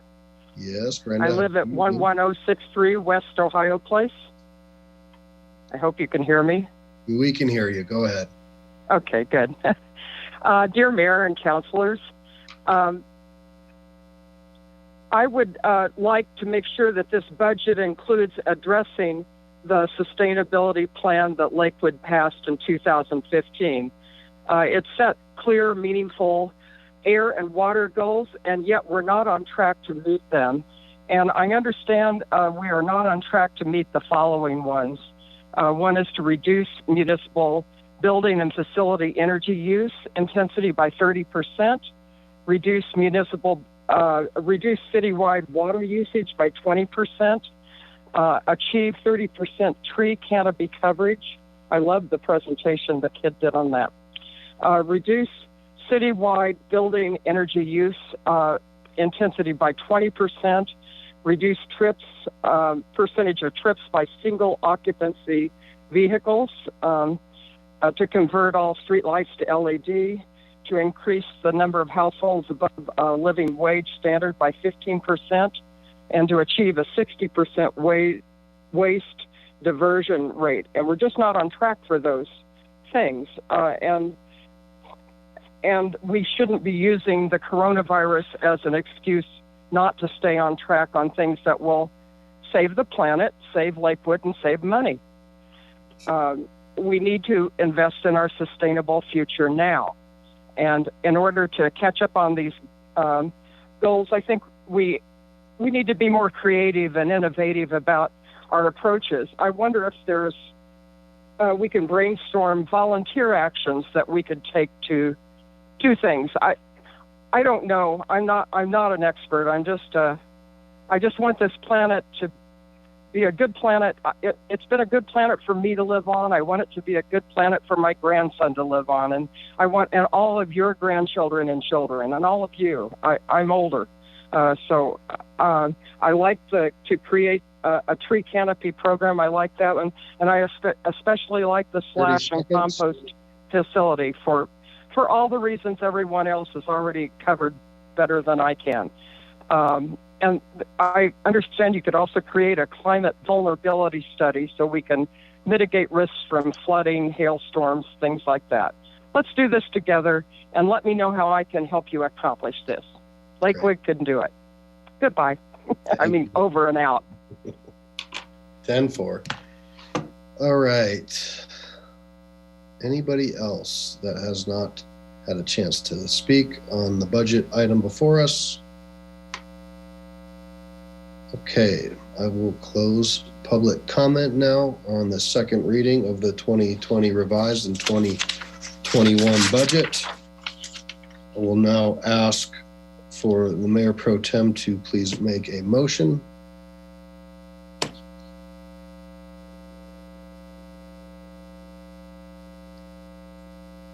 Mayor Paul, I move for the adoption of Ordinance O-2020-26 on second and final reading.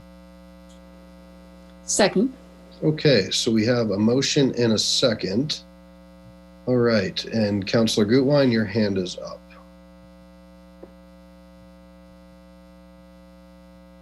Thank you, Mayor. I have an amendment that I would like to propose to the budget.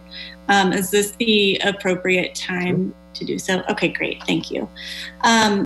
So before I go ahead and make the motion, I do just want to speak to it a little bit.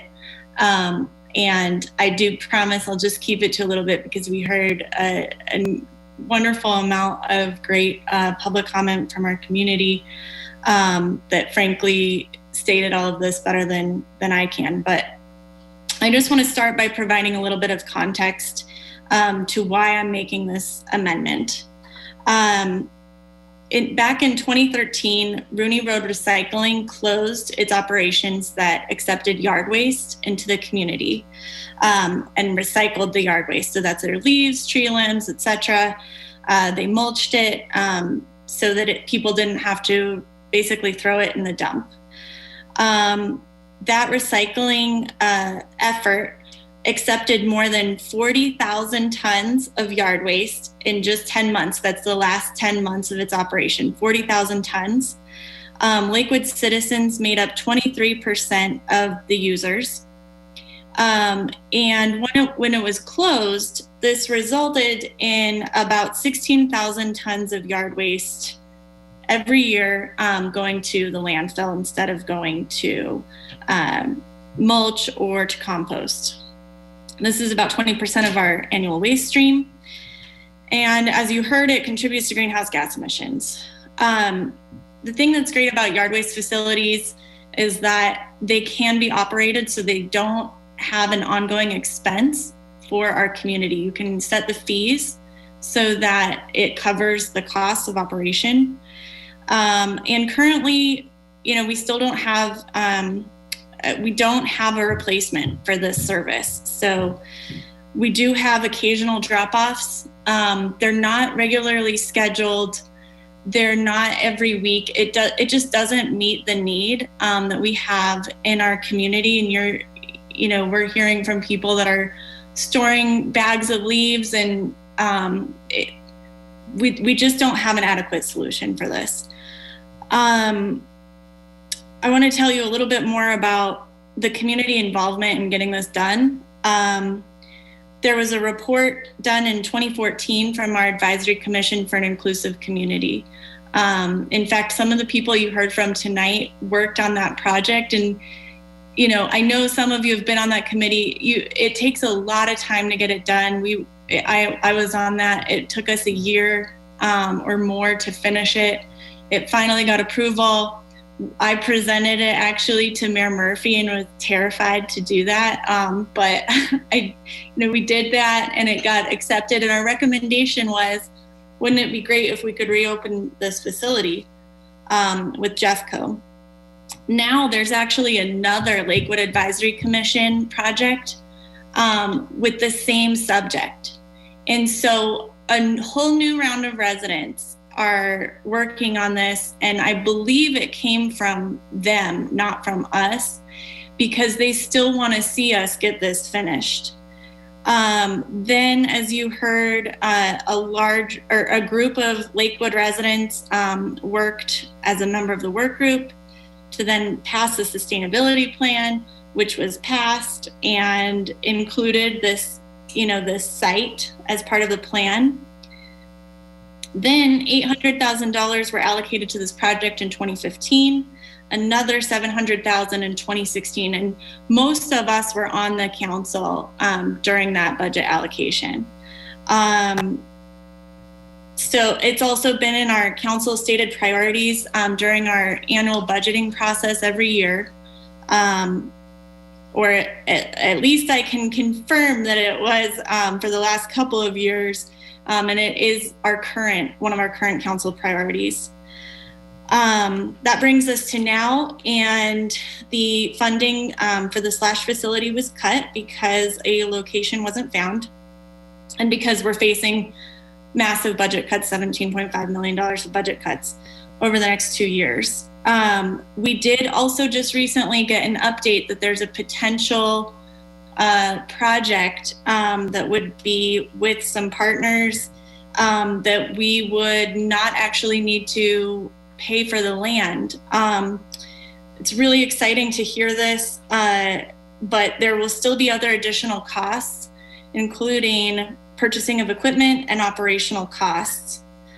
So that's kind of the overview of how we got here and just the extensive amount of work from our community to get to this point. And I do also, of course, really want to thank our staff and partners for working on this project and for trying to find a site. And I'm excited about this update. However, you know, I also am concerned because I believe our budget doesn't currently represent our intent to finish this project within the next year. It doesn't indicate that we're planning to pay for this expense. And I believe our budget should reflect all of our planned expenditures, and it sounds like this could happen within the year. I would love to see it in the budget. Also, there's no plan B. What if this project falls through? Then we have no money and no plan, and we're back to square one, and we have no documented path forward. And so for those reasons, I want to propose to keep the slash project in the budget and cutting that payment, the amount that we had in there, from $1.5 million down to $250,000 instead of all the way to zero. This is a really small, modest, reasonable sum. And it ensures that our budget reflects our commitment to finishing this project. You know, we're already looking at taking about $7 million from our reserves. So this would mean that we are taking an additional $250,000 from our reserves, just to kind of keep that in perspective. Again, the dollar amount, the $250,000, is based on a study that I found that shows how much it costs to operate a municipal yard waste site. It's a low-end amount that would help pay for equipment. And, you know, we've heard that this is still a priority, but it's not a funded priority. And those two things just aren't the same thing. I mean, I know this is oversimplifying it, but imagine if you're saying that you have a priority to buy a house versus you're saying you're planning to buy a house and you have a down payment. It's just a funded priority is different. In the scheme of $200 million, which is our total budget, this is a really small amount of money. And the last thing I'm going to say about this is, why am I making such a big deal over $250,000? And the reason I'm making such a big deal about it is something that you've been hearing from our community members, and that is we're in the middle of two of the biggest forest fires in the state of Colorado history. We've had the worst air quality, one day that was the worst in the entire world, in the Denver metro area. This year has represented the worst year in the last decade for air quality. We're in the middle of a global pandemic. We are in the middle of the worst drought in the nation. And frankly, our own city has been impacted by increased severity of storms, hail damage, flooding. These have impacted jobs, they've impacted revenues, they've impacted our health. This is a small project, but it represents keeping our commitment that we made. And at the end of the day, if we don't act now, we're borrowing money from our kids and our grandkids, and we are putting them into debt with our inaction on climate change. And I'm not okay with that plan. And so with that, I would like to ask you to please vote to keep this project in the budget. I sent the amendment to all of you last week, and then I just sent it to you again. but I would like to propose to amend the 2021 budget to restore the slash facility to the 5-year capital improvement plan and restore $250,000 to the slash facility project in the CIPP. Okay, is there a second? Second. Okay, we have a motion and a second. Now, I can't lower your hands either, so if you wouldn't mind lowering your hands and also muting. Okay, so we have a motion and a second. To the motion, Councilor Abel, was your hand up for the motion or for another part of this? At the moment, for the motion, that's the way Robert's rules work. Later, I will have another proposal. Great. But for the 5 years I've been on council, this has been in the budget for at least 4 of those 5 years. It was put there by council. I know staff had difficult choices to make in preparing this budget. They did a great job. And I know that this expenditure, they suggested it be cut in good faith. However, council has made this commitment, and we've had it on the books for years.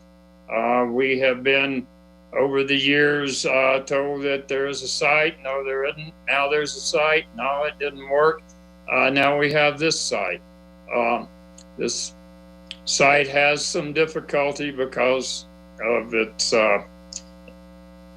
built over an old landfill. I believe the site couldn't even be lighted because of concern of escaping gas. However, I hope it works for us. But I agree that we need to have some form of commitment. It's no longer $1.25 million. I think $250,000 is a low ask for the whole place and to show our commitment to this project that's been sorely needed. We want to be a canopy city. If we have trees, we're going to have debris. If we have debris and no place to put it, it'll be used for firewood. It'll be stuck in the back of somebody's property and provide a place for rats to nest. Our trash companies apparently don't guarantee recycling anymore, and they don't want to pick up the yard waste. So we are on the horns of a dilemma. And I agree that we should have some token amount in the budget that will demonstrate our commitment. We have a dozen folks who spoke very eloquently about the need and about the concern of having no place, no way to recycle this yard waste and tree waste. I have heard people say it's too expensive for me to get rid of my debris now. Maybe I should just get rid of all my trees. We don't want to see that. We want to promote tree growth and tree planting and stewardship of the environment. So to do that, we need to do more than just put out more than just words. I think we need to put out a demonstrable commitment, even at a quarter or less of what we had originally in the budget. So I will be voting for Ms. Gutwein's proposal. Thank you. Thank you. All right, so I have Councilor Franks, LeBeer, and then Springsteen. And again, if you just lower your hands yourself, that'd be great. Thanks, Mayor Paul. First, I certainly wanted to start out and thank all of the speakers who shared a lot of great information with us. And secondarily, want to thank all the sustainable neighborhoods who do an amazing job at organizing events and educating the public on ways to deal with all types of yard waste and other sustainability topics. Did want to make sure that the community is aware that there is an app that's called Share Waste, And if you have waste that you're looking to get rid of, and others are looking to take that in, think about folks who have chickens, and they can take in scraps like produce, trimmings and that type of thing. So it's called Share Waste, and that's online. As someone who is huge into personal sustainability, today I made my list of all the ways in which I do that, but I won't focus on all of those. But certainly I do both bin composting above ground to ensure that I don't attract rodents, and also vermicomposting, which for those of you who aren't aware is worm composting. Those are great ways to easily get rid of your materials. And a host of other ways. So certainly I'm someone who personally has a huge commitment towards living as sustainable as I can. The couple things I wanted to address regarding the issue with the slash facility is, obviously we know we don't currently have one. We do have insufficient access from a yearly perspective to the slash facility that Jeffco operates. We certainly know that there is a discussion around that for some possible movement. But what I wanted to discuss is just my overall concern about putting things in the budget for which there's not an actual actionable item yet. If we're talking about, let's just say that whatever deal or whatever compromise is being looked at or whatever solution doesn't work out, and we need to go look for land again. Obviously I'd be interested to hear if any of the counselors know of an opportunity in their ward where there'd be roughly 10 to 15 acres of land, and that would be the best and highest use. So certainly I'm interested in hearing from all the wards if they know of a location that would meet those needs. The other thing I wanted to understand was too, if we had to go down that road, and it's 10 to 15 acres of land, a $250,000 line item won't even touch that for land in Lakewood. So I'm just trying to understand if I'm concerned about getting in the business of putting in a placeholder for things that we don't yet have any analysis around, or we don't have anything actionable around. So, I am certainly for funding a slash facility. Hopefully it's an operational component. Very interested in that for folks who can't do the types of composting and things that I do with chipper, shredder, etc. So certainly very sustainability oriented, but am not supportive of a line item that has anything other than, if it's unfunded, I absolutely support it, but if funded, considering we do not have a handle on those costs, not in support of just putting that in that realm. So that's my comments. Thank you. Okay, so I have Councilors LaBeer, Springsteen, Vincent, and Mayor Pro Tem Skilling. Yeah, thank you, Mayor. Well, first of all, I just want to thank Councilor Gutwein for really sort of leading the charge on this proposal. I think, this is a challenging economic time. We all know personally the challenges that 2020 has presented for all of us, but also as a city. And kudos, I don't envy the position that our city manager or our finance director has been in this year at all. So I want to thank them for all the hard work that I know that they did, even though I wasn't always pleasant to deal with throughout the year discussing some of these issues. But I know it's coming from a good place, wanting to make sure that we're doing as much as we can in our community to support our residents and to support our goals, and to really just sort of push the envelope and try to be as creative as we can. I think we have an opportunity here to not cut the full 1.5 million. I think, it's a modest amount that Councilor Gutwein is talking about.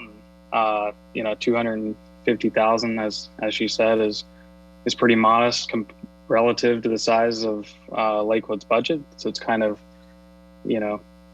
it's interesting to talk about it in such detail in that context. But a little bit of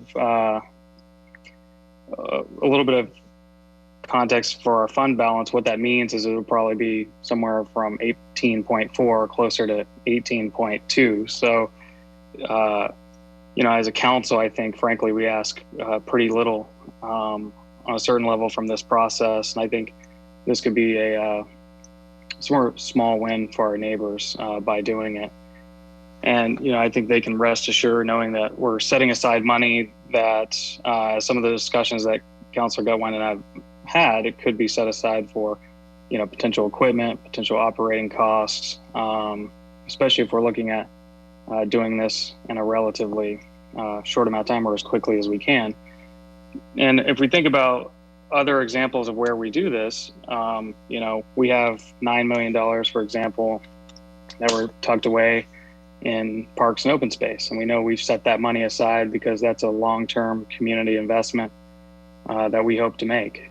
Similarly, we've done that with economic development. I think we have, and Holly, feel free to correct me if I'm wrong, but I think we have something like 7 or 8 million in our economic development fund, and that's for a similar set aside. And that's a similar type of thing. It's a long-term investment that we hope to make in attracting business and economic development here in the city. And this seems pretty modest. I know we showed the 5 years of what sustainability program has looked like, and over the course it's grown a relatively meager amount. Now, obviously, we have a lot of core functions in the city, but for context, if you think about some of the other departments and priorities, I mean, you think about community resources in the same amount of time probably went from about 37 to 58 million.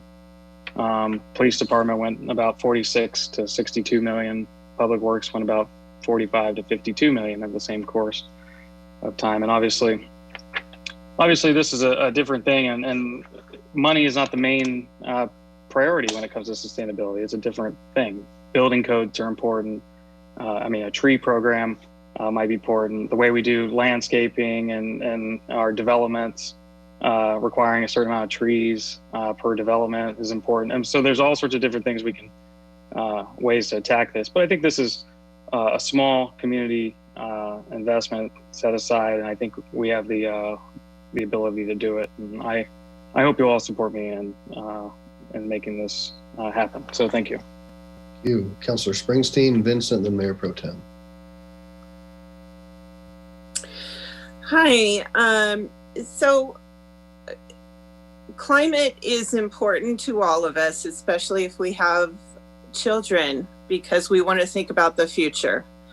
And I understand what you're talking about, Councilor Gutwein. I spoke with several of your constituents in Ward 4 today about what you're trying to do. My question, I guess, would be, how are we going about prioritizing our budget, doing triage in this time of crisis, in this time of COVID, in this time of civil unrest? And so for months, I've been asking this council, this city, to address the issue of police body cams. And we are under a state mandate to put that into place in our city.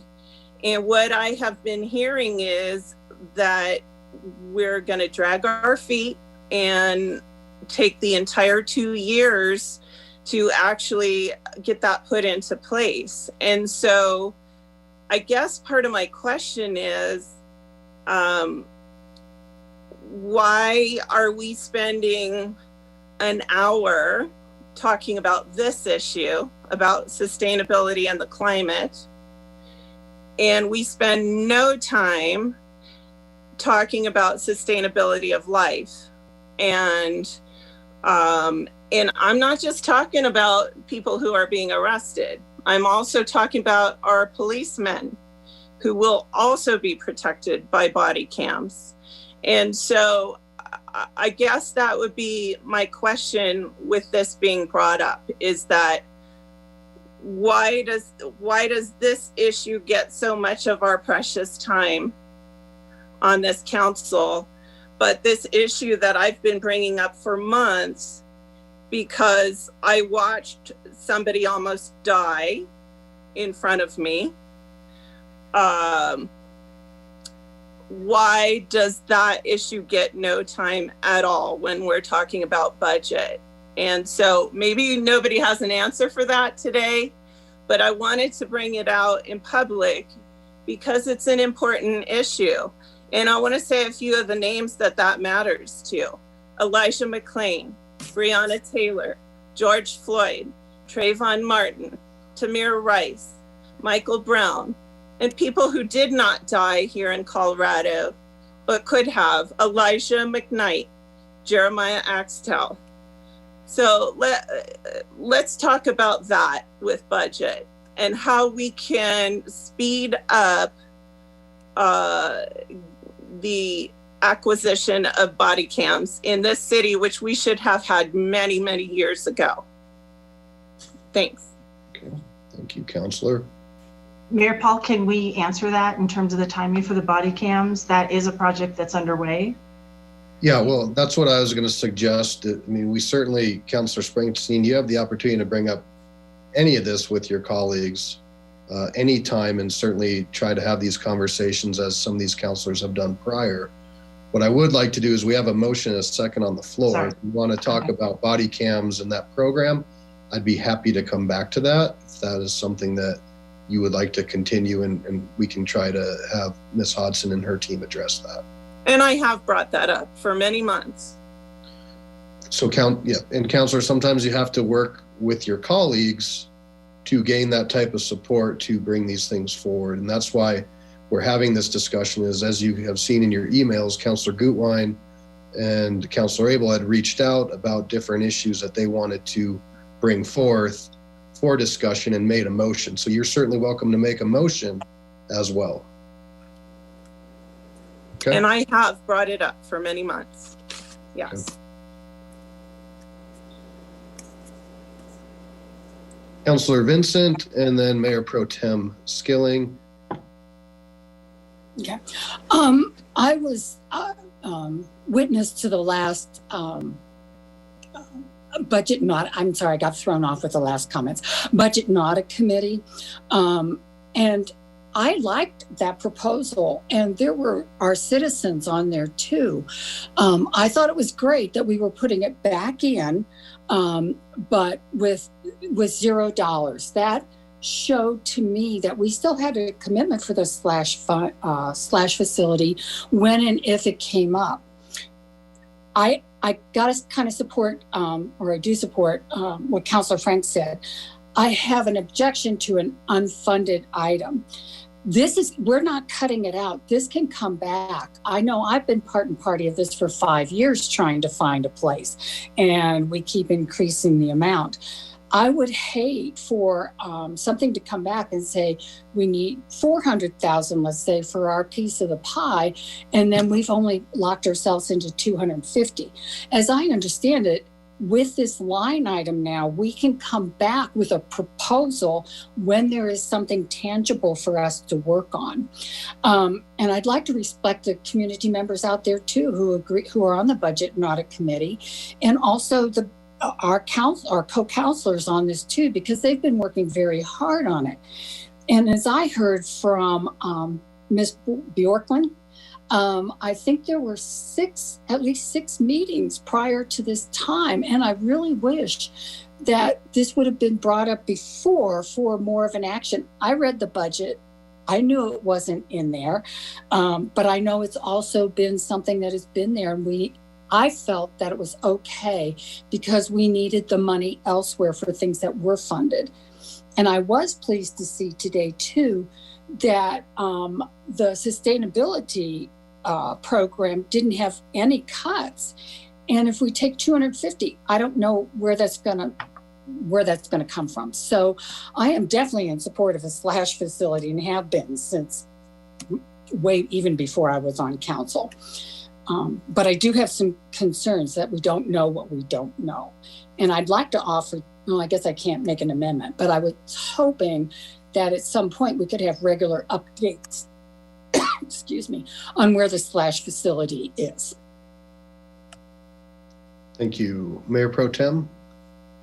Thank you, Mayor. I wanted to, well, echo both what Councilor Franks and now what Councilor Vincent had both said. I'll put a finer point on a couple of those things. First off, I think if you did poll the council, I think you would likely have unanimous support that we do want some type of slash facility.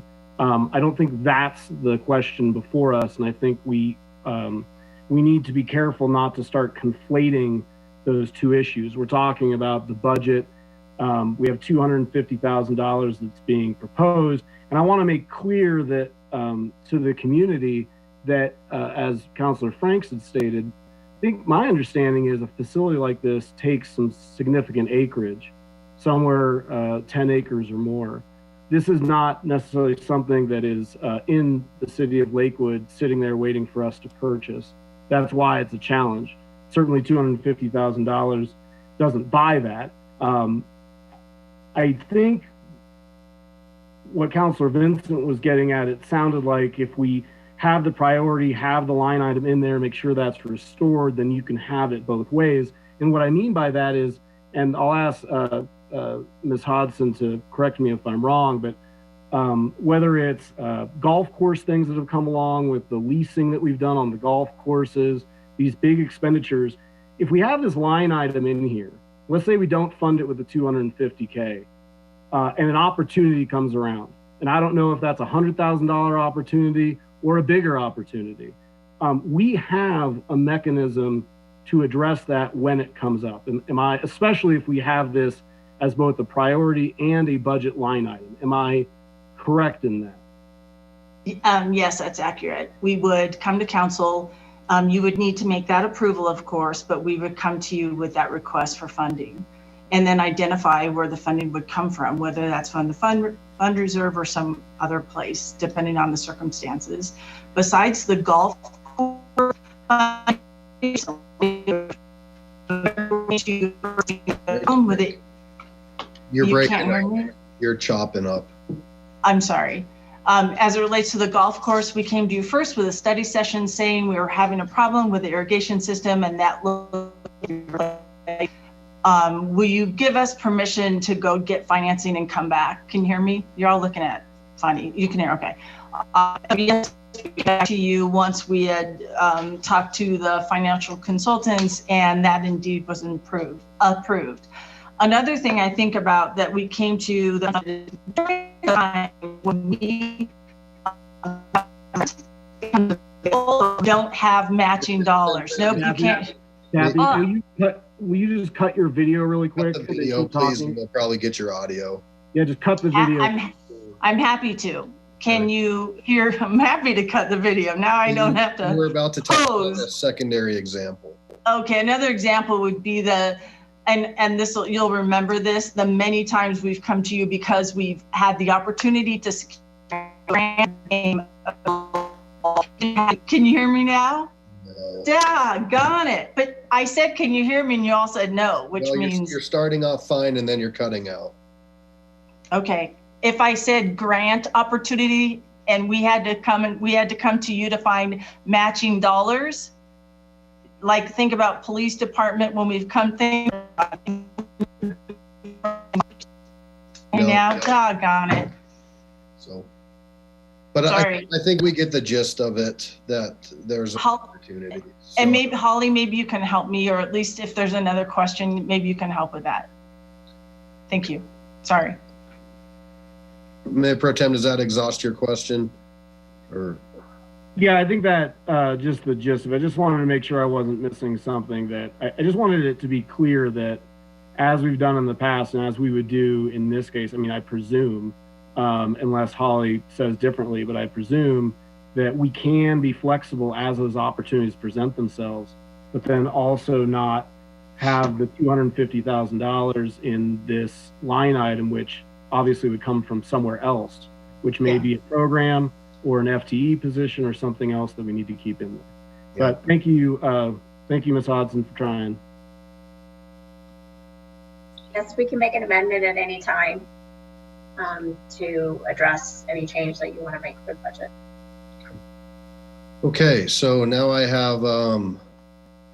Counselor Beta and Harrison. I know Counselor Gutwein, you have your hand up. I want to try to get through everybody who hasn't had a chance to speak.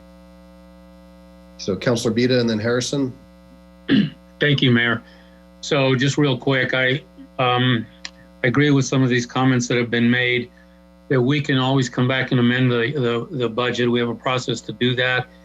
And the wisest thing to do, we've got it in the budget, we've got a line item. When we know what we're dealing with, come back and then we'll figure out where do we have the money? Where can we get the money? Where can we cut? Have that discussion. It doesn't make any sense to do it now because we're talking hypothetically. And I feel like, you know, to put $250,000 into a fund, which is largely symbolic, it just strikes me wrong. In a time where we're struggling with every dollar, what we're going to do with it, we can't afford $250,000 for symbolic. And so I'm going to be supporting what our Budget and Audit Board has already proposed, and one, because I think I'm bound to do that as the chairman, but also because I think it's the right call. So I'll be voting no. Thank you. All right, Councilor Harrison. Thank you. Uh-oh. There I'm back. Hit the wrong button. I just feel like, for me, I really, really, really want the slash facility. However, I agree with some of the other previous comments, and that is, we're in a tough spot right now. I really believe that a line item gives us the notation to the public that we really want it. And I am very sorry that we didn't already find a slash facility and already have it up and running. But we didn't see a pandemic coming and affecting us the way it is. So I think what we have to do is kind of take it, know that that we will be at some point putting that slash facility in place. We don't know if it's going to be in the city of Lakewood or a combined some other place, but we're still going to do it. It is a promise that we've made to our people, but we can't, I think, pulling that $250,000 right now from something else makes it really difficult. So I'm very sorry. I love the idea of the slash, but I can't do this. So I would be supporting the original budget. Thank you. Okay, so I'll speak to the amendment also. I certainly appreciate, and as someone that I think helped shift the money there to begin with, I understand it's always been a priority, and I've had a lot of conversations. Some of the folks that called in today, we had a long conversation, and I think it's important to know that this is still a stated priority in our budget. And if Ms. Hodson had a number for me today that said, yeah, we do need machinery, which I haven't heard that we need machinery, or we're sure that we need this amount of money, I'd be certainly willing to throw that in. But absent that, I just can't support that. And I would like to say, I know it's taken 4 or 5 years, and I've been privy to some of these conversations on how to find 10 to 15 acres in the city. And Ms. Hodson has probably gone down the aisle on this 3, 4, 5, 6 different times in different areas. But as she did mention at the budget and audit meeting, and I think gave a preview at the study session, we are close with a wonderful opportunity. And I think that we're going to be able to get that done. And hopefully it'll come at a minimal expense to the city. But if there is one, I encourage Ms. Hodson to bring that back. And just to echo, because of some of the emails we've seen, to a person, nobody on this council or staff has ever said that they're abandoning the support for a slash facility. And I think that's important for the community to hear. I'm getting a lot of nods. Everybody on this dais most likely supports us moving forward when we have the opportunity with the slash facility. So again, I will not be supporting, but thank you for the amendment. Ms. Gutwein? Thank you. I just wanted to address a couple of the things that came back up, and also, thank you to all of you for your consideration. Couple things. So I hear the concern about the placeholder. What I would ask then is, why did we have a $1.5 million placeholder for the last 5 years? And so we have done that before. It's not like I made this up out of the blue. In fact, I'm basing it on the very action that we took to put this into place. I also just want to address the dollar amount. It certainly is not enough to buy 10 to 15 acres. It's not enough to buy a condo. I am not anticipating that we're going to be able to use that budget to purchase the land. The issue is that we have had this project on the agenda for the last 5 years. And what I have been told is that there are no sites in the city of Lakewood to do this. And that there is this possible option with Jeffco where we wouldn't have to purchase the land. And so I am taking that at face value, that we don't have the option to go and purchase 5 to 15 acres. I'm trusting that that has already been evaluated. And so what we would have to do is hopefully see this project through, which and pay for the equipment. And you know, this is a mulching and composting site, and so the equipment is equipment that you use to mulch and compost. It's heavy duty equipment, you know, and I think that has been stated from the beginning of the project. So the other thing is that what I'm hearing is we will do this as soon as we get the exact proposal. But what I'm saying to all of you is, where is that money going to come from then? It's going to come from the exact same place that I'm proposing it is now. It's going to come from the reserves. And so it just doesn't feel like, why are we going to be able to do that in 3 months or 6 months, but we're not able to do it now? If we're really committed to doing this, if we're really committed to seeing it through. And then I want to also just shift to looking forward. If we do not have another location, and if this project falls through, we need to talk about what Plan B is. And there are all kinds of creative solutions that other cities have done. Anything from partnering on drop-off sites, piloting compost, trash programs, or yard waste programs. And the $250,000 could be used to study our options and come up with an actual solution. What is happening now is we are going to keep this in the budget with no money and no plan B and no deadline. And so I don't have a tremendous amount of confidence that we will see this project through. And that's the whole point. I think that moving forward, we do need to be more clear and concrete in what we ask. So if this fails tonight, which it is likely to do, then what are we going to do? And I think that we need a plan that says we want to see a yard waste option for our community by 2021 or 2022, or by 2022, 2023.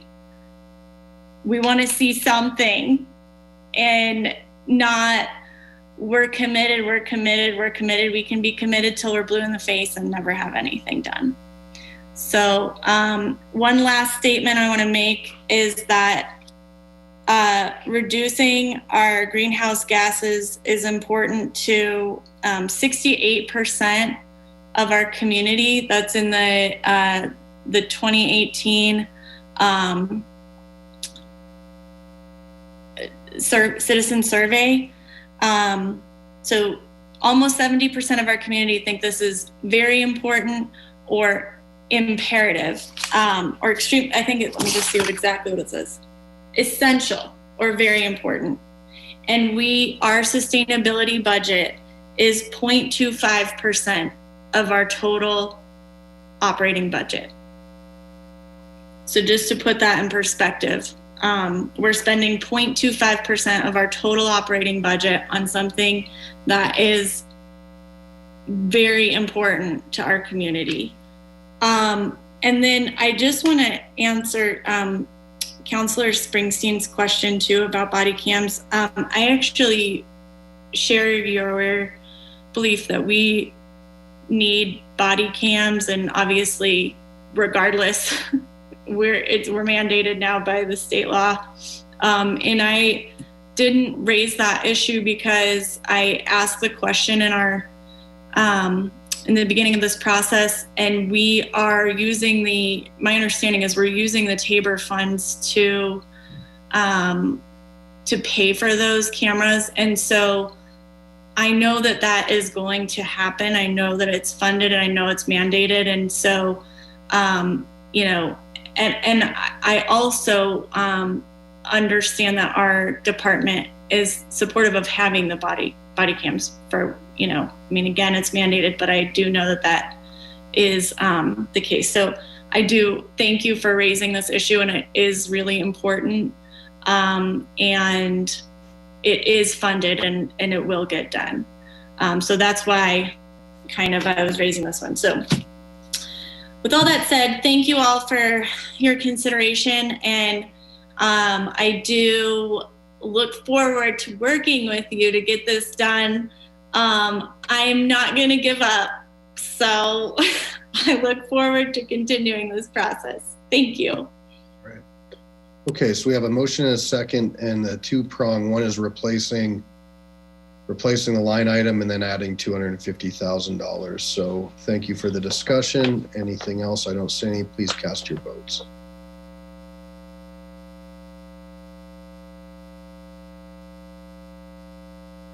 Looks like that fails. Councillor Springsteen, I can't see yours for some reason. I'm sorry. Give me just a few seconds here. Okay. So please, thank you. So that's going to fail. Let's see. 1, 2, 3, 4, 5, 6, 7 nays and 4 ayes.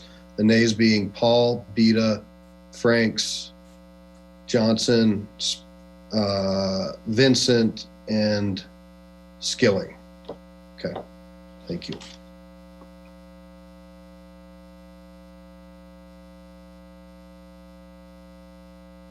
So Councillor Abel? I was a nay on that as well. Oh, Harrison. Madam Clerk, did you catch all those? I'm sorry. Okay, thank you. So the ayes, maybe it's easier. The ayes were Gutwein, LeBeer, Springsteen, and Abel. Okay. So Councillor Abel, you are up. Thank you, Mayor. I would like to say that it was you rose to a challenge, Ms. Gutwein, and I think you did very well.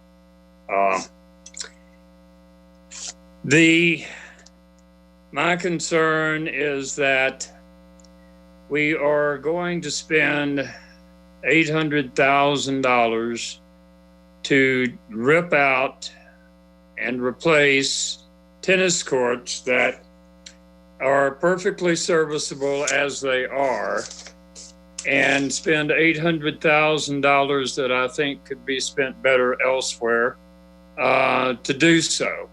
And on the sustainability note, we'll be ripping out concrete over and asphalt overlaid tennis courts and replacing them with new pre-stressed concrete. And on the sustainability note, there is not much worse for greenhouse gases than the manufacture and curing of concrete. So that said, I'll go on with my other reason for wanting to do this, and that is that the contract for the tennis courts at Lakewood Park allow a vendor to charge up to $8 an hour for tennis courts, and that's unaffordable to a lot of our residents. There are 4 hours a week of available free court use, but even then, the city reimburses the vendor for, quote, free court use. In the last 5 years, we have invested something along the lines of $400,000 or $500,000 to resurface these courts, do routine maintenance, and build a tennis hut. The pro shop over at the tennis courts was built and paid for by us. And yet, those courts are not available for use by our community, especially those folks who have a hard time putting groceries on the table. These courts are in the neighborhood of 4 elementary schools, in which at least 50% of the school population is on free or reduced lunch. Add to that Ward 1 has a paucity of amenities for parks and recreation. We are looking at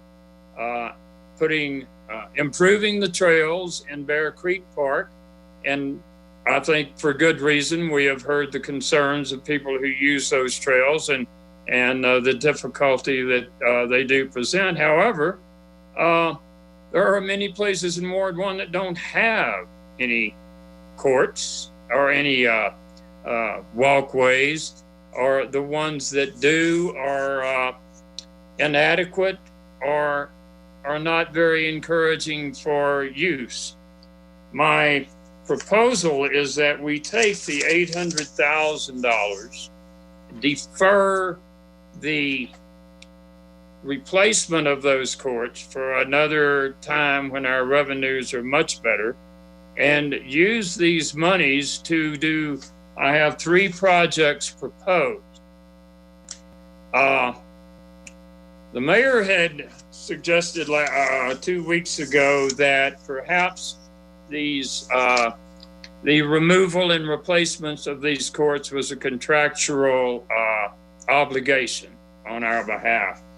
That is not the case. Mayor, under the contract, item 6, facilities, paragraph E, it says, the city shall monitor the condition of the tennis courts, and at the end of the initial 5-year term, which was last year, and subsequent 5-year terms, determine if action is to be taken to overlay the courts. So it would we're contractually obligated at best, if the overlay is insufficient now, to put new asphalt on, as opposed to spending $100,000 per court to rip them out and put in new.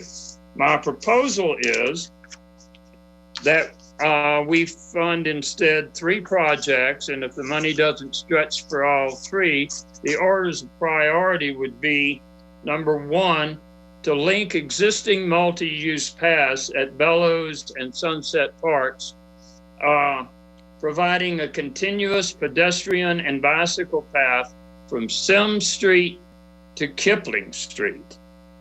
A long stretch of usable and pedestrian and bicycle motivated transportation. It would also allow kids who live west of Sims a better opportunity to walk or bike to Lakewood High School, because on the other end, the path would end about half a block from the high school. And it would go a long way toward the paucity of parks and park amenities that Ward 1 suffers. Secondly, at Washington Heights Park, behind the Arts Center, there are about 3 blocks of parkland that are badly worn and abused by people walking through there and making their own paths. So the native the vegetation in the park is being worn away by impromptu paths. I noticed the other day, and I spent a couple of days watching the activity at Washington Heights Park, and a lot of kids are walking home from nearby elementary schools and other schools on neighborhood streets, avoiding the mess, the mud, the dust and dirt of the park behind the Arts Center. And a path there would greatly facilitate the use of the park.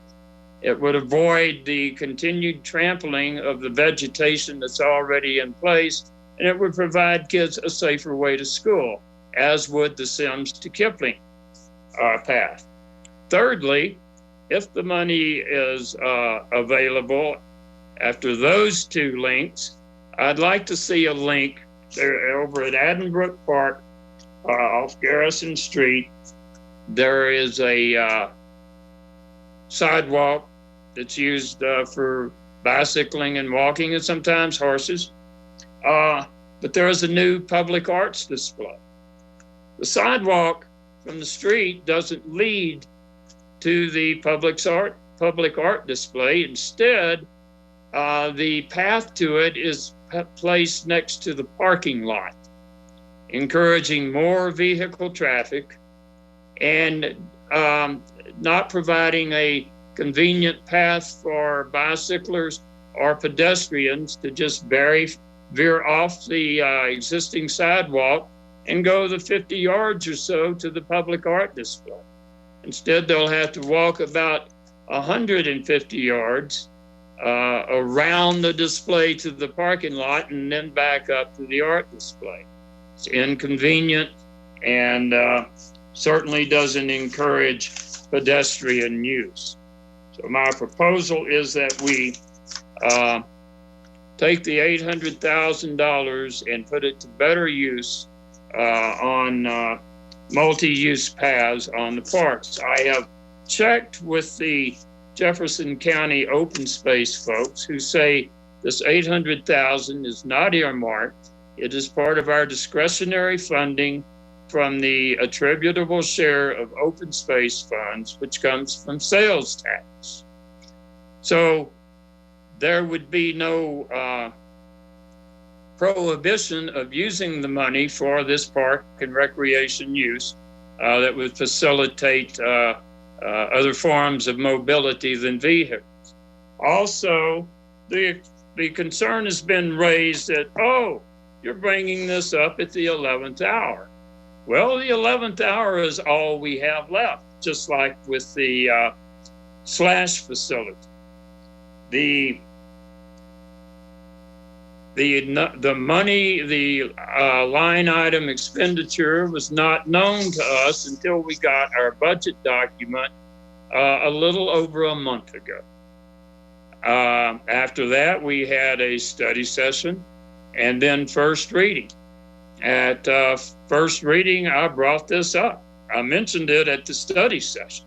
So those are far from the 11th hour. Those were the first chances we had to deal with these things. We can't read the mind of what's going to go in the budget. And this is on page, for reference, 459 in the budget, proposed budget. I would like to have been able to address this 6 months ago, but without the knowledge that this money had been earmarked for tennis courts to the exclusion of more inclusive uses, I had no choice. So the criticism that this is an 11th hour thing, I think, is disingenuous and ignores the process that our budgets go through. I'm hoping, after talking to a couple of members of the budget committee, that we will have a challenging discussion on how to make this budget more readily known to council members before the 11th hour arrives. So, my proposal is that we take the $800,000, put it to a more exclusive use on those 3 multi-use paths. So that I so move. Okay. Is there a second? If there are any questions, I'd be happy to discuss.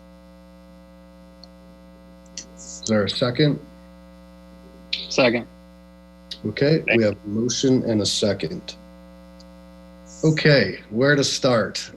so I think this has, you're right, you did mention process, but I've unfortunately had to learn more about Lakewood tennis since our previous one, where some of the questions were raised. And I think contractually is a different subject. That's something that we do contracts with on all of, a lot of our different things, whether it's at the motorcycle park, at Bear Creek Lake Park, and our rec centers, a lot of these different things. So what I'm hearing is a shift from moving asset management type things that our staff deals with and does on a daily basis to something that unfortunately I wasn't even sent. So I have no idea until late this afternoon that this proposal was coming.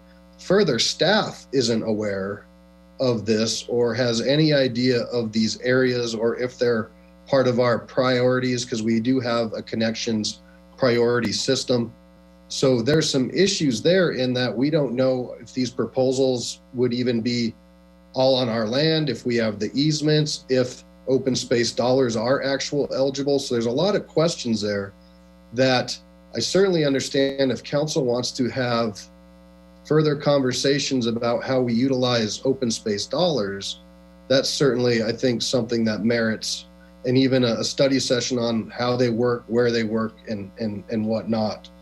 But certainly to bring this tonight with 3 projects that aren't even throughout the city is a challenge. And I also want to mention a few things. Like I said, I had the opportunity to learn a lot more about tennis. And the reason why we have these programs is because the city used to try to operate this in-house with its own people. And they weren't very successful. They weren't very well attended. So much like other communities, we hired a vendor to do this, okay? In the years that we ran this in-house, from 2008 to 2014, the year that we had the most participation was 2011. We had 389 people. Fast forward 2016 to 2019. In 2019, we had over 9,000 people participate in this tennis program. So when we talk about inclusivity, that's a lot of people. And you heard Councilor Abel say, well, we just have to asphalt it. Well, that's still an expense when you're trying to take care of your assets as a city. And so we've been doing this, and it's my understanding that we're using post-tension because the long life ability of it and to reduce our long-term costs. So we've done these types of courts at Morris Park. We did 6 courts in 2017. Daniels Park, we did 4 courts in 2018. Harrison Park, we did 2 courts in 2018. We did the uppers at Lakewood in 2020, that's this year. Foothills Park will receive them in May, and Lakewood Estates will receive them in 2021. There's also a question of that this asset, which is part of our 34 tennis courts throughout the whole city, isn't open to the public. They are actually open. Yes, we do program them. And yes, they are open during certain times, but they're also open to the public for the months of November through February. Walk on available. And there was also a question about who utilizes this, and is it just an exclusive group of people? So again, through the research, through asking questions, this is who utilizes those courts. Big Brothers and Big Sisters has a sports buddy program. The Lakewood Tennis Association hosts their tournaments there. Red Rocks Church, they do a site with Creighton Middle School, with Manning Middle School, Lakewood High School, Colorado Christian University, Colorado School of Mines, Green Mountain High School, the USTA teams. They do a challenge school program connecting kids to science. They have an annual tennis day, which is free for all kids. This is cool. They have visiting elementary and middle schools, and they've taught over 500 kids for free. And they have a free for all series every Sunday in March with monthly clinics. So while I understand we may want to have a larger discussion about our allotment of dollars, I do be hesitant, would not support that tonight, in that this is part of our regular maintenance going forward. It's attributable, and the proposal that was brought forth, staff hasn't even had an opportunity to vet whether or not those portions are even on a list or would be acceptable for open space dollars. Okay. So. May I respond? Apparently you weren't listening, Mayor. It is all on park space, parks and open space property that we own. Gina Barton, as I said, I talked to the folks at Jeffco Open Space, talked to Gina Barton, who administers these programs. She said they are eligible to be used for multi-use paths on parks and open space. You threw out a long list of places we have, courts we have already replaced. None of those charge the casual user from the community anything. When this deal was reached with the vendor, the Lakewood Tennis Association on their website wrote that they will be focusing more of their efforts on other courts in the city because the cost of those other courts to them for their events was much less than the cost at Lakewood Tennis Court. I'm not sure what else you didn't hear me say, but there are So, Counselor, let's not go there. All right, we're having a discussion. No, Mayor, you tried to go there by saying, we're not even sure these things are on our open space. Yes, they are. Counselor, you didn't submit anything with any legal description of the areas where these are going. I told you at the 11th hour, we don't have much, and I did exactly submit in writing and with photos where these paths would go. I sent it to every council person we have. Did you send it to the mayor? And I also asked you, did you send it to the mayor, contract, which you had not. So send it to the mayor. Let's don't put up red herrings. Let's discuss the issue. So it didn't go to staff and it didn't go to the mayor. The mayor, Mayor, I would have sent it to you, but you keep telling me not to send anything to you that I send to all of council. That's not true. I have that in 3 or 4 text messages from you and a couple of emails. So let's be a little bit more less incongruous and address the issues instead of trying to denigrate a plan. Thank you. We have a motion and a second. I don't see any more discussion, so I would ask that council please cast their votes on the amendment. I wanted to make a comment before the I couldn't get my hand up in time here. Can we? Yeah, please. Okay,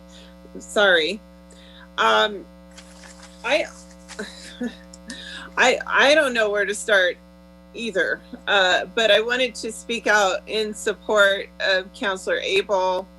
What he is attempting to do here is to reallocate funds that are meant just for the rich and for favors to certain people who run certain companies, and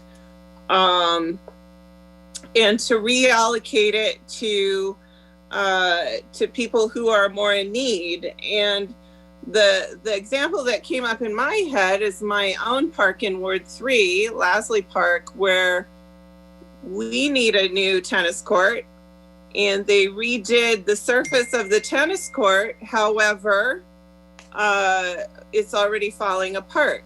So what they're proposing to do with the other tennis court is completely take it apart and put it back together. And so my question would be, why do they get that consideration when other wards don't? And again, I mean, we're in this budget crisis situation, and so it's very hard to understand why certain people are getting favors and certain aren't. And so another question I would have is, we are asked to submit questions and proposals and motions ahead of time. But from what I can tell, all that does is it allows you, Mayor, and the staff to shoot down whatever proposals you don't like. And so you came very prepared with this issue, I can see, with many, many statistics.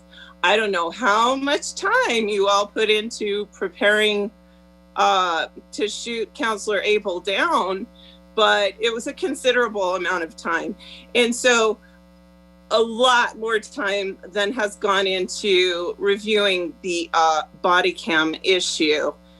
I don't understand this. The other thing I would say is, so can you please speak to the motion? I called a motion. Don't interrupt me, Mayor. I have the floor.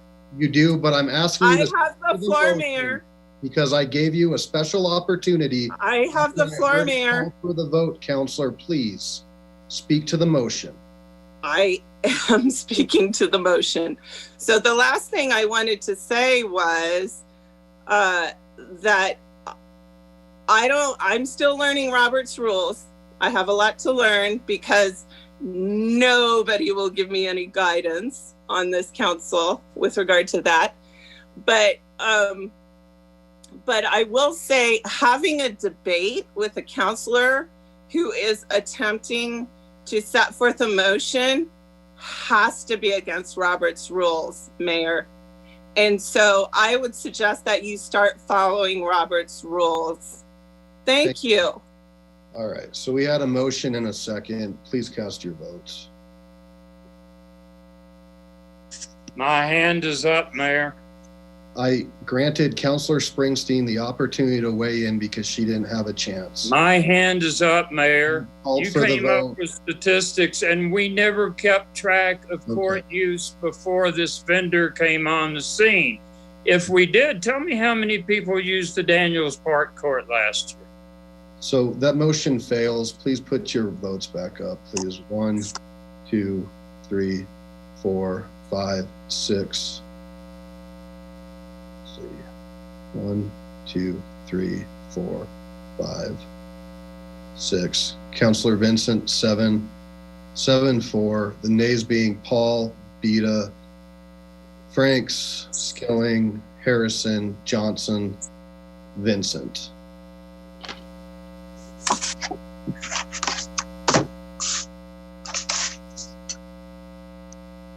Okay.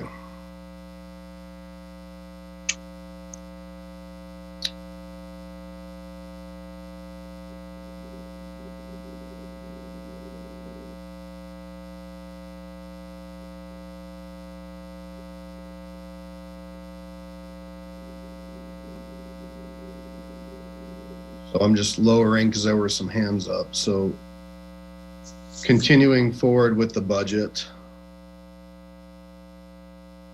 Councilor Beta. Thank you, Mayor.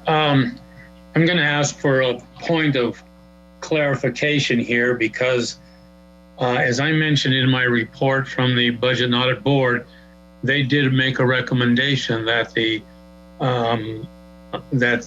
slash facility be added into the budget as a unfunded line item. And so I don't know for sure what we have to do. I suspect we may have to address that as a motion and a vote. Maybe we can get a clarification from either our city manager or city attorney. Thank you, Councilor B. That is an interesting clarification.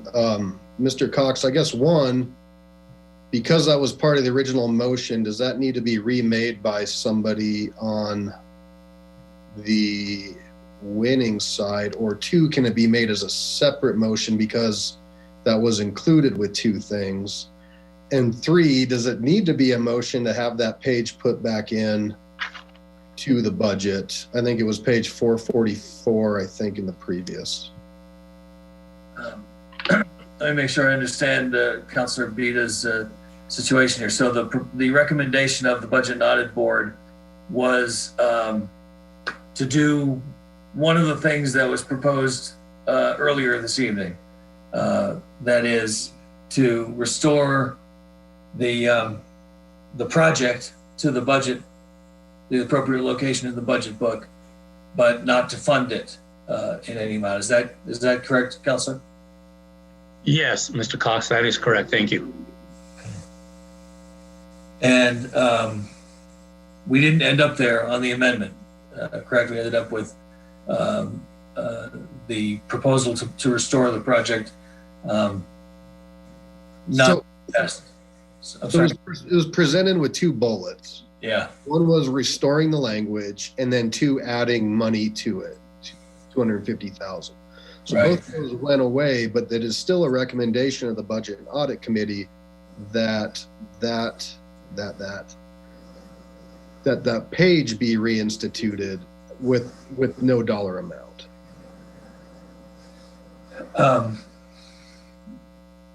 So it's a recommendation of the Budget and Audit Board. Council still has the final say on that. I would think one way to go about it would be, while it is very similar to the motion made by Councilor Gutwein that did not ultimately pass, if it's presented as a recommendation of the Budget and Audit Board to do what Councilor Bita described, it could be presented as another amendment, even though it was similar to what was previously voted on. And there are subtle differences. There may be reasons why someone's position might change one way or the other. So I don't think it's foreclosed from being brought up as an amendment because there was a similar amendment earlier. I guess is how I'd present it. Okay, Mr. Mayor, in that case, I would like to propose a motion at this time and an amendment. Please. Okay, per the recommendations of the Budget and Audit Board, I move that an unfunded line item be added to the 2021 proposed budget for the purchase of a slash site or for the purchase of equipment needed to operate such a site. Second.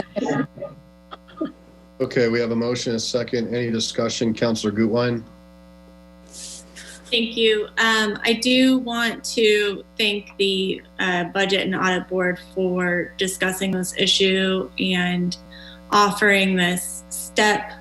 While I don't feel it gets us all the way there, I will certainly be supporting it. And I do just want to say a thank you for keeping this item in writing in our budget. Okay, motion and a second. Anything else? Please cast your votes. And that passes 11 ayes and 0 nays. Okay, any other amendments or questions to the 2020 revised or 2021 budget? Okay, seeing none, we have a motion and a second to approve Please cast your votes.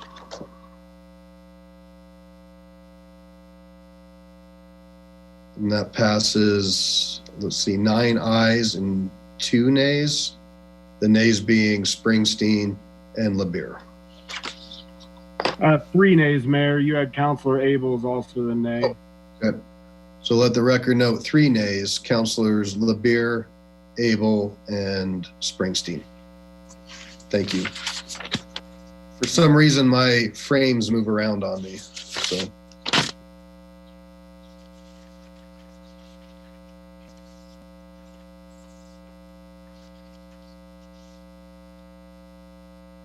Point of order, Mr. Cox. So we do have the LRA meeting. Can we adjourn, if there's nothing under general business from this, can we adjourn this, go into that, and we can do reports under the LRA?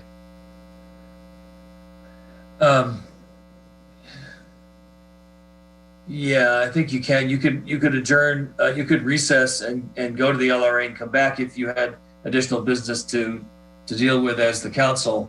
If that's not the case, there wouldn't be a need to come back. Is that, if you did the report? That's fair. That's fair. We can recess this, and I can call to order the LRA, and we can do that, and then we can come back. Yeah. Okay. Then come back for reports and what have you. Okay. Councilor Vincent, your hand is up. Yes, there was a proposal, I think that was brought forth today from myself under general business, but I'm more than happy to do it for the next meeting. Sure. No, you're right. So we will come back. So let's take a recess from the regular meeting, and let's move into let me get this one right. The Lakewood Reinvestment Authority special meeting of October 20th, 2020. I will now call that to order at 9:56 p.m. I'll ask the clerk to please call the roll.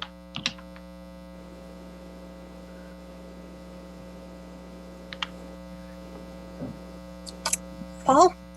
Here. Abel? Here. Vincent? Here. Gutwein? Here. Vita? Here. Gilling? Still here.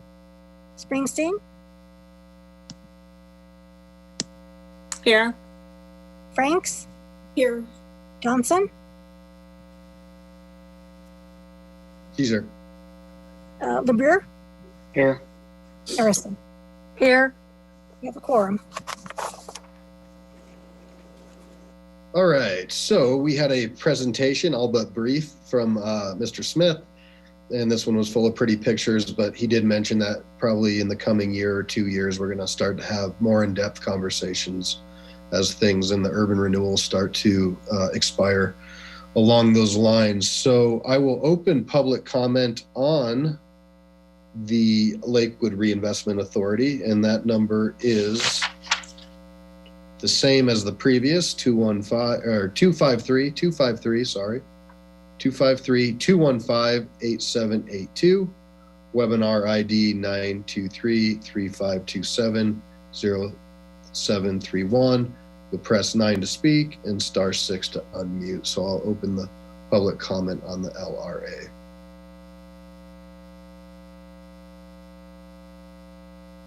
All right, I'll close public comment, and I'll ask the clerk to please read the consent agenda into the record.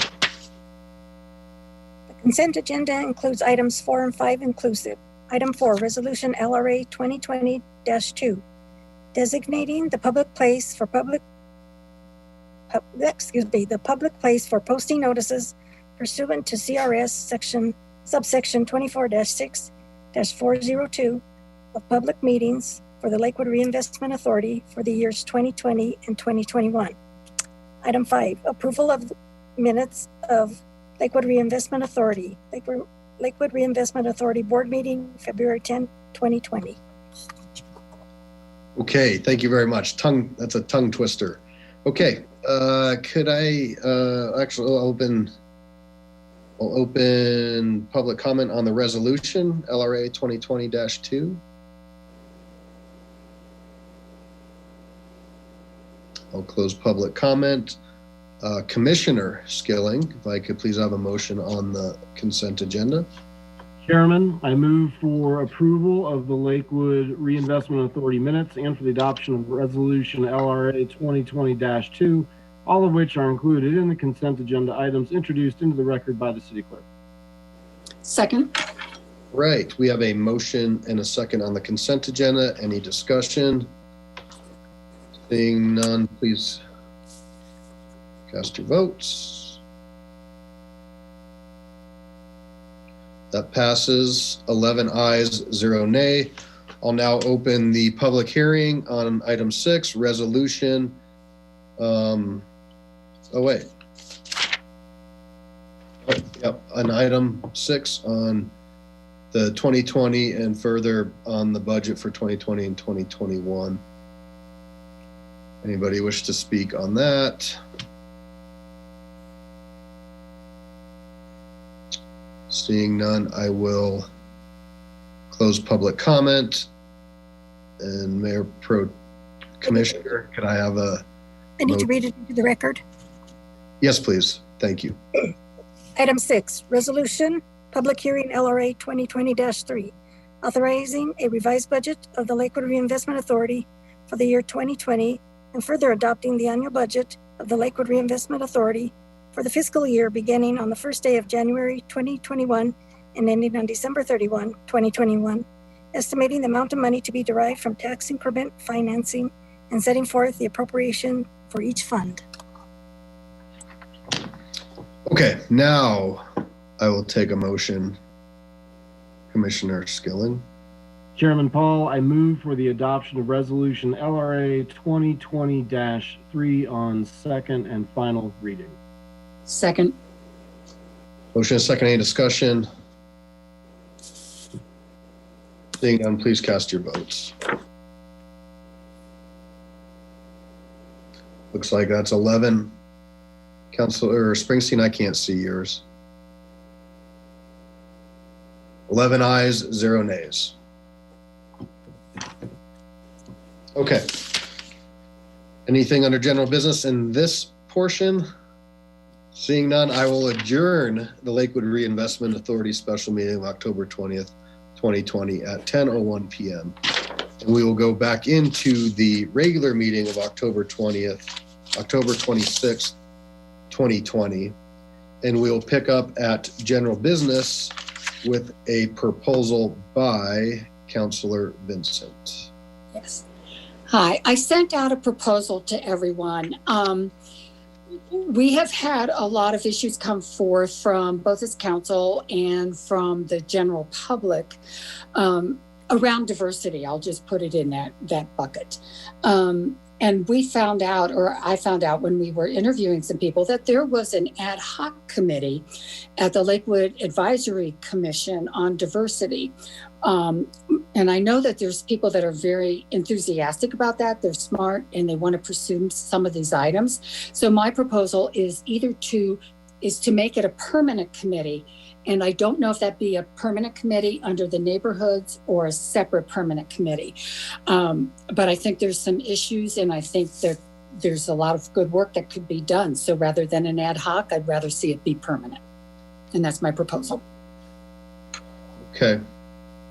So if my memory serves me, that was created by ordinance.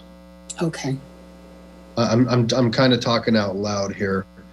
So I guess if there's consent for council to want to explore that, then we can figure out what that mechanism would look like. Okay. Councilor LeBear? Thanks, Mayor. Yeah, I'm certainly interested in exploring it. I know Councilor Gutwein and I have had conversations with community groups that are discussing diversity, and I think it would be good to engage them before we take any action, just to get a better sense of sort of, their priorities and how they think that, how they can envision, working with inclusivity and diversity in Lakewood, as opposed to, us just imposing something. I think it'd be good for us to explore it a little bit more and see what makes the most sense. Thanks.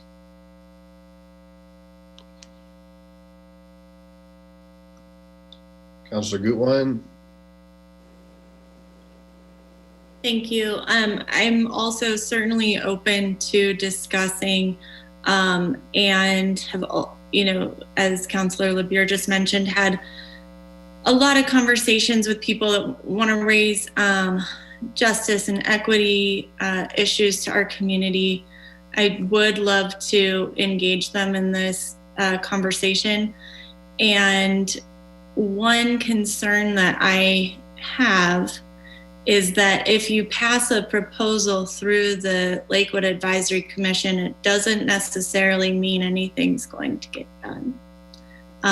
So I don't necessarily want to see this really important issue just only go there, but I think it's a good conversation to have. But yeah, I'm not sure it's the best fit. And I would just want to discuss it with our community. Mayor Pro Tem Skilling? I was just wondering to those points, and maybe directed at Councillor Vincent, is whether this would be envisioned as like our boards and audit, or I'm sorry, long night, budget and audit, where we have community actual members of the committee, just like we have with budget and audit. So you have membership, permanent membership of a community seat, or multiple seats would be dedicated, because it seems like of all the committees, that might be the most important one to have continuous community members at the table. So maybe if it was styled like budget and audit. I was just throwing that out there. Yeah, no, I think that would make a lot of sense, because there are a lot of community members who are very interested in it, as well as members of the LAC. I don't want to see this fall by the wayside, which I think that sometimes things come up. But I would love to see a permanent, me personally, a permanent committee with members of the community. So I have Councillor Abel and then Harrison. I would agree with the wisdom of having a standing committee and it having a good representation of community members on it, as well as council members. So I certainly concur. And it is a question that we should have addressed many years ago. Thank you. Councillor Harrison? Well, I think we did have a diversity committee many years ago, and it was eventually rolled into what was considered ACIC. It was one of the original committees, and then for a lack of whatever, it didn't have very many members serving on it. So then it was rolled into, I believe, the neighborhood community or committee. So we've had that interest for a really long time. I think what Councillor Vincent is wanting to do is kind of raise it back up. My concern would be, I support the idea. I just don't know if LAC allows council members to serve on those committees. As I remember, there was something that you had to sign that you wouldn't be on any of the committees.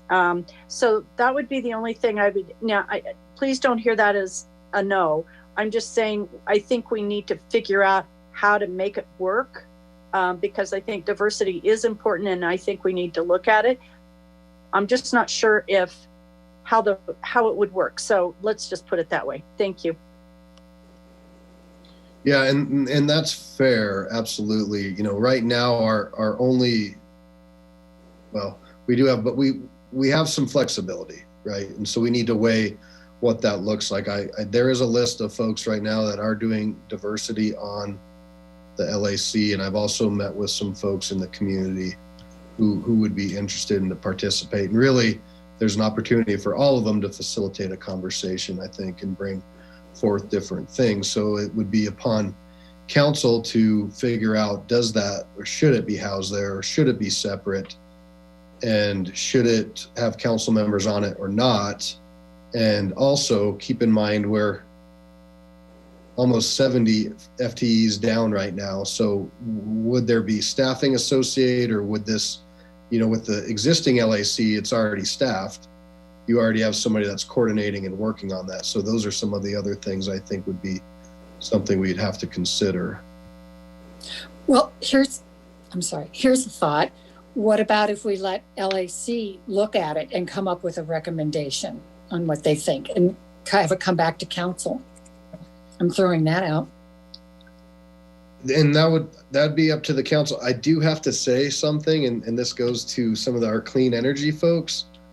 There's a lot of recommendations, and as you saw from the email we got from Ms. Salazar, there's a lot of recommendations that are sitting there waiting for council. And you know what, council, we said, hey, we're going to do COVID relief. That's what we're going to focus on. We're going to kind of push everything back. But now you have 3 or 4, I think, proposals that are stacked, waiting for them to come before council. So if we were going to do something like this, either way, we need to figure out how we start to hear those and what that looks like. Councilor Bita, you had your hand up, and then Councilor Skilling.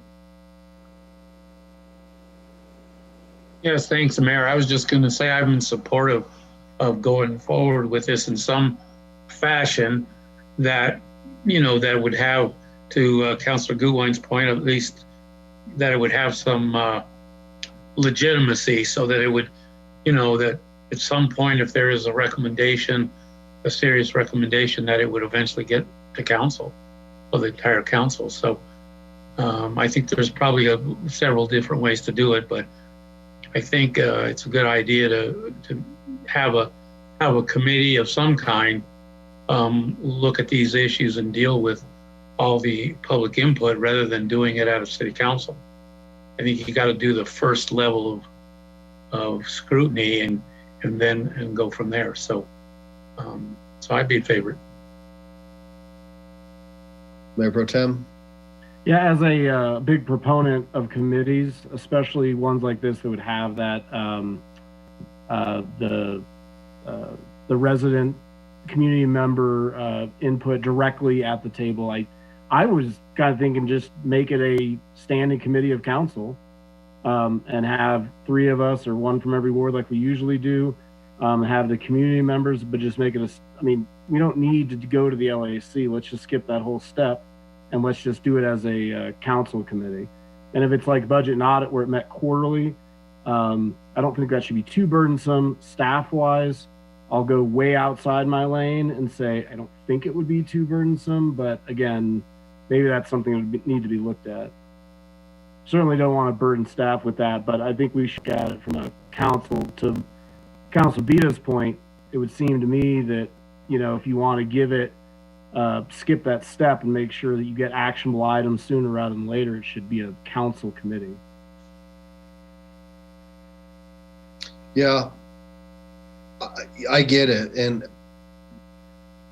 I guess my only thing is we have this group that we as a body and as a city had created through the LAC, which has created a diversity part of it. And so should we continue to empower that and maybe see if that can be changed or something more substantial could be part of it? That's all I'm saying is, I don't want to start diluting what we've created as far as a citizens committee, especially since they've taken this on upon themselves. But how could we better empower them or enable them to have more people at the table or things along that line? So I'm just kind of thinking out loud. Councilor Gutwein. I'm really glad that we're having this discussion. I think it's really such an important discussion to have. I don't think that I'm quite ready to move forward with any of these ideas yet. And I just want to say, one of the people who is working on the Lakewood Justice, Equity, and Inclusion group was actually on the original diversity committee when it first started back in, I want to say, the 70s. And so it was like Karen said, it was there was a committee. This particular person was on it, and now here, I guess I don't know that there's that that's the direction that our members of our community who want to work on justice issues want to see it go back there. And so I think it's so great that we're having this conversation.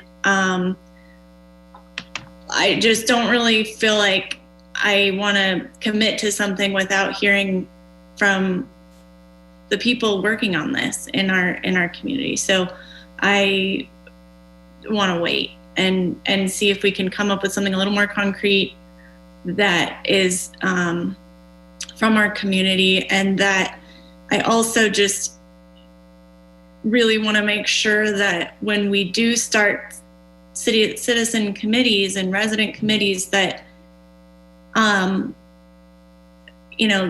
work ultimately means something.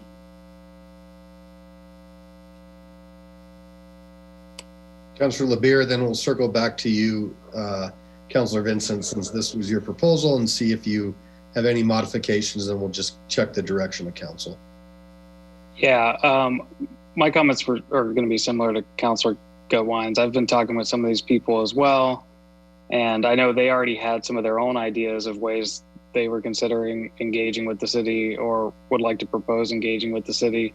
And so I'd hate to impose something on this issue until I have a better idea of exactly what that looks like. And so I think my suggestion would be to do a sort of what we did with the inclusive signs thing, which is push it off a little bit to give it some more time to come up with a plan that's a little bit more concrete and engage a few more groups. And then I think come back, probably, towards the end of the year, I imagine like December or something like that, with a little bit more concrete idea and a little bit more of that engagement from people who have an interest in potentially serving on this. Just my thoughts. Thanks. Councilor Vincent, what say you? And to that point, I guess maybe a middle ground could be to ask the diversity committee on LAC to kind of give us a summary of what they are doing and what they envision, and then see if that is something that is amenable or something along those lines. Just throwing stuff out, but it's ultimately your request, whatever you want to do. I'm fine, I guess. I don't know what other cities are doing. I know I've reached out to some other people, and I've never heard of this other committee that Councilor Gutwine and LeBeer are working with. So I just wanted to make sure that everybody was involved in it. And it sounds like they're working on something, and I don't know if they're going to bring it to council or what. So I don't want to reinvent the wheel. I have no desire for that. I just know that there's some people on LAC who are real passionate about this, and I think they're a good group of people. And if there's things that aren't being done on LAC or that council isn't supporting from LAC, that's probably to me, that's a separate conversation. So I'm fine. Mayor, can I offer something? Can you hear me? Yeah. Okay. So this is a conversation that's happening probably in every city because of the racial unrest. And if this would be helpful, I'd be happy to reach out to my peer city managers and just say, what kind of conversations are you having and how are you hosting those? Are they perpetual? Are you setting up formal committees? What are you doing? At least to give you some more information on what our neighboring cities are doing and maybe cities across the state. This is a constant topic probably over the last couple of months. I can also tell you that you asked me to work with the police department on the same kind of issues about how we can better reach out to the different populations of our city. And we've had numerous conversations I have with the command staff and have brought in different speakers.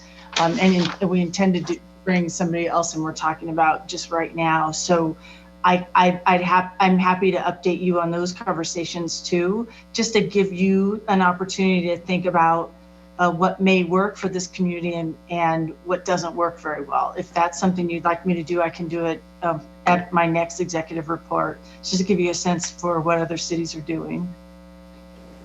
Some are formal and some are huge groups. Some are really small kind of focus groups, and at least it would give you food for thought as you kind of figure out how you want to do this in our community. Councilor Vincent, is it fair to say then you want more, kind of some more information to come back and more? That'd be great. Yes, that would satisfy me as long as council's okay with that. I'm fine with that. Mm-hmm. I see any objection? Okay. All right. Thank Great. you. Yeah, thank you. Anything else under general business? Okay, we'll go into reports, and I'll start with Counselor with Ward 1 and work our way up. No report. Ward 2. Sharon, you want to go? No, go ahead. Okay. Well, then I'll just say that we're gonna have the only big thing coming up. Well, we got our O'Kane Park meeting is tomorrow, and we're gonna be meeting with the neighbors digitally online. We're excited about that. So please join us on Zoom. Check out the O'Kane Park neighborhood groups Zoom link.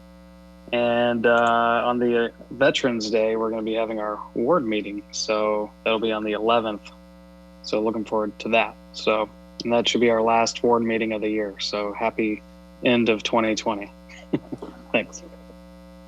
And the only thing I'd like to say is I'd like to maybe throw out there at some point, I'd like a follow-up on kind of this multi-use path and how that, is how that might go forward to count for what Councilor it has been a long night when Councilor Abel brought up, maybe later. So thank you. Ward 3. Thank you, Mayor. Just a couple of real quick comments. I want to thank my co-councilor, Councilman Abel, tonight for raising the issues he did. And while I didn't agree with the outcome that he proposed, I do agree that he has some concerns that are very legitimate. My concern is to dealing with these at this point in the process, and I'm not pointing fingers saying that's his fault at all. And the same comment towards Councilor Gutwein as well, is that we're dealing with these things very late in the process. And I, as the chairman on the Budget and Audit Committee, I know one of the things that I'm really striving for, and I did this year, and I can see that we can still do a little better, is to get this process, get council engaged in the process early, make sure that they are aware of where the hot buttons might be, and get those out on the table and discuss, because certainly priorities in the budget are a matter of council's jurisdiction. I mean, that is something that they have every reason to want to weigh in on certain priorities. And I know at the same time they don't want to get into the minutia of the budget process, because that's very tedious and time consuming, and that's why we have an expert, a bunch of staffs that know how to do that.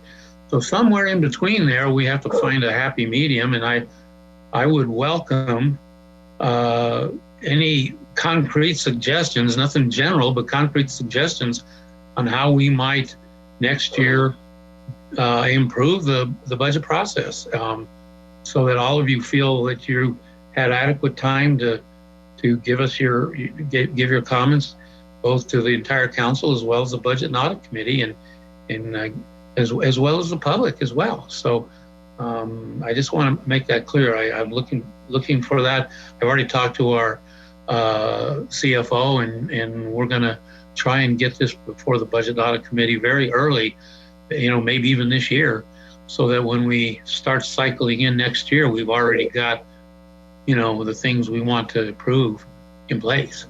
So I'm asking you, you may think the budget process is a long way. It really isn't. We start picking that up in February. And as we start doing projections based upon last year and everything. So we'll be starting that again very soon. I hope you'll consider that and give us your ideas. We also had our virtual award meeting on Saturday, and we had some good discussion there. And I think hopefully everybody felt that they had their questions answered and were given good information. So that's all. Thank you.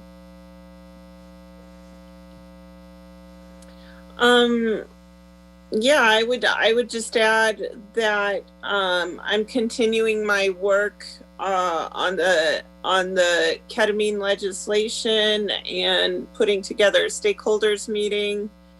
I spoke with Dr. Clark this week, who's the vice president of the American Society of Anesthesiologists, and we're working together on developing a list of stakeholders for that meeting that Representative Herod had asked us to put together. And just in the way of Lakewood justice and equity and inclusion, I guess I just can't help but talk about the irony of the fact that maybe people shouldn't try so hard to push the one woman of color on this council off the council at any cost, as has been done this year. I can't help myself but say that. I represent diversity in this city. Thanks. Word 4. Thanks, Mayor Paul. Certainly, I wanted to thank Councilor Bita and the Budget and Audit Board for all of the work that they did. Certainly wanted to thank staff, but also wanted to remind all the councilors that, the annual planning meeting will be coming around, soon.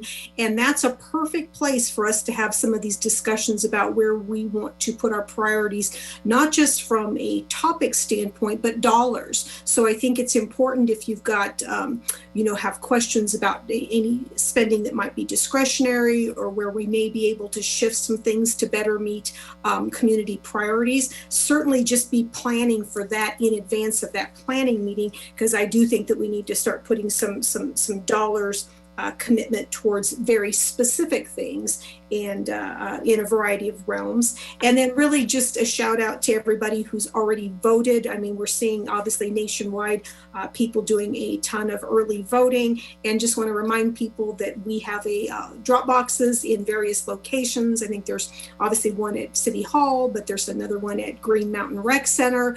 And we just encourage you, if you haven't had a chance to drop off your ballot yet, certainly several more days, but sooner the better. Just make sure you get that in and make sure your voice is heard. Thanks. No report. Word 5. Thank you, Mayor. Ward 5 will be having a virtual Zoom meeting on November 7th to discuss the budget that we just passed tonight. So we just wanted to review it with our constituents and let them know what we're going to do and how we're going to do it. So we'd love everybody to participate. Thank you very much. And I'll just add into the conversation really quickly. I thank you, Councilor Bita, for raising, just talking about budget issues and maybe looking at new ways that we can do it. And also to Councilor Franks for raising the annual planning. I think that there are maybe some ways that we can continue to improve this process because, sometimes things that become a priority in our annual planning don't actually make it into the budget. And so I think that it's just having these conversations and getting as specific as we can and putting timelines in and so that we can all be on the same page about our expectations would be really helpful moving forward. So I'll certainly brainstorm and see if I can come up with any specific suggestions. But I think that for our planning retreat, I think that we really should start looking at using deadlines or target dates, and just get as specific as we can with what we're hoping the outcomes can be. Thank you. All right, so thank you. And I also want to remind council that we do have a dashboard, and that's something that we really pushed for, and I don't think a lot of people use.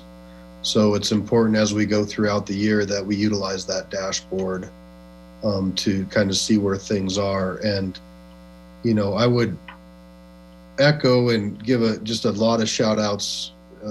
You know, Councilor Bita, you did a great job, and we had a long conversation today. And, you know, it's a continuum, right? I mean, you're always going to try to do better and find better ways and seek more input, and it can be certainly be frustrating.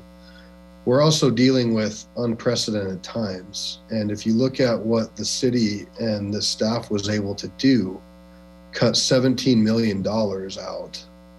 And I've hardly heard from the community saying that they have noticed a blip in their services or their level of services. And so we now have a whole group of wonderful employees that aren't going to see raises for a couple of years and are doing a lot more with a lot less. And I think we need to acknowledge them as a people organization because they're helping to make this happen. And a lot of this balance was done on the backs of them and giving them more work for less, basically.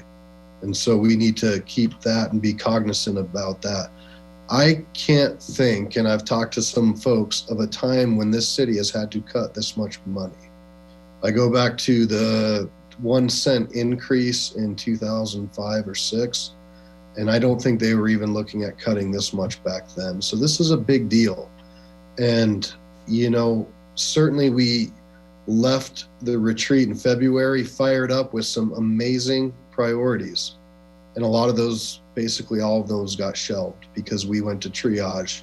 And that is the direction this council gave staff, was to find a way. But I think there's a lot of lessons learned, such as asking questions and trying to find out more information. These things that were brought forth, while you may not have seen line item, they were there and eventually in the budget. But in all the budget presentations and the study sessions that Holly laid out, council was asked, these are the areas we're looking to cut: revenue, projects, or not revenue, but projects, expenses, and basically staff. And that's how we've been able to balance this. So certainly not a perfect storm, but a great example of the wonderful team that we have with Ms. Hodson and the rest of the group who are going to continue to carry us forward.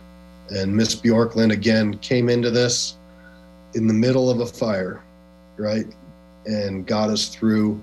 And so we'll do better next year. And I know Councilor Bita is looking forward to working harder on that. So I just can't thank everybody enough. And it's never easy.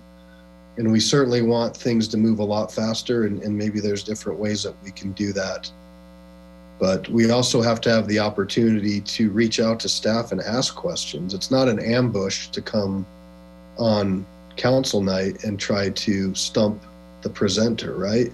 And I think through those 15 or 16 pages this year in that budget process, we've come a long way and had a lot better discussion. Those were great questions that were asked, you know, and really I think helped a lot of people and the community to be able to see. But it also goes back to, for instance, there was an example tonight about tennis courts and, you know, how come I had all this background? Well, after questions were raised, I went to staff and said, help me understand this situation. I don't quite understand. And they were more than willing to have a conversation with me on the phone and explain to me the history of this. And that's open to every single person on council and is encouraged, because that's the way that we're going to find out and get the best things out there that we can. So keep that in mind as we go forward. Speaking of an inclusive community, I saw a sign coming into Lakewood on 6th Avenue yesterday that said, welcome to Lakewood, we're building an inclusive community. So Ms. Hodson, great work. That was an amazing turnaround. Very cool to see. I did mention the LAC backup. You saw that memo. We have a lot of things. There was actually an energy one in there after spending a lot of time on the phone with our energy folks. You know, I think they heard tonight that sustainability is still a priority for us, and there's still opportunities, and we will certainly support that. I will support that. But we need to start thinking about that moving forward. And then I had one other note. Oh, needs are going to continue to grow. You saw Denver's talking about potentially starting to shut things back down. We have to be vigilant. We have to do everything we can. We cannot afford to slide back. And it's going to be a tough few weeks, but weather's terrible. We've had that homeless presentation, affordable housing, hunger, people being evicted. While these are not our areas, there is still people come right to us, right? Because we're the closest. So keep that in mind too, as these needs continue to grow. And the fact that we may have to see more changes in our budget going forward due to all of these different issues. So that's all I got. Get out there and vote. There's drop boxes all over Lakewood. There's really like 7 of them. They're safe, they're secure. And that's all that I have. Miss Hodson, you had anything? Okay. Mr. Cox, anything? All right. Well, with that, we will adjourn at 10:35 p.m. Thank you all very much.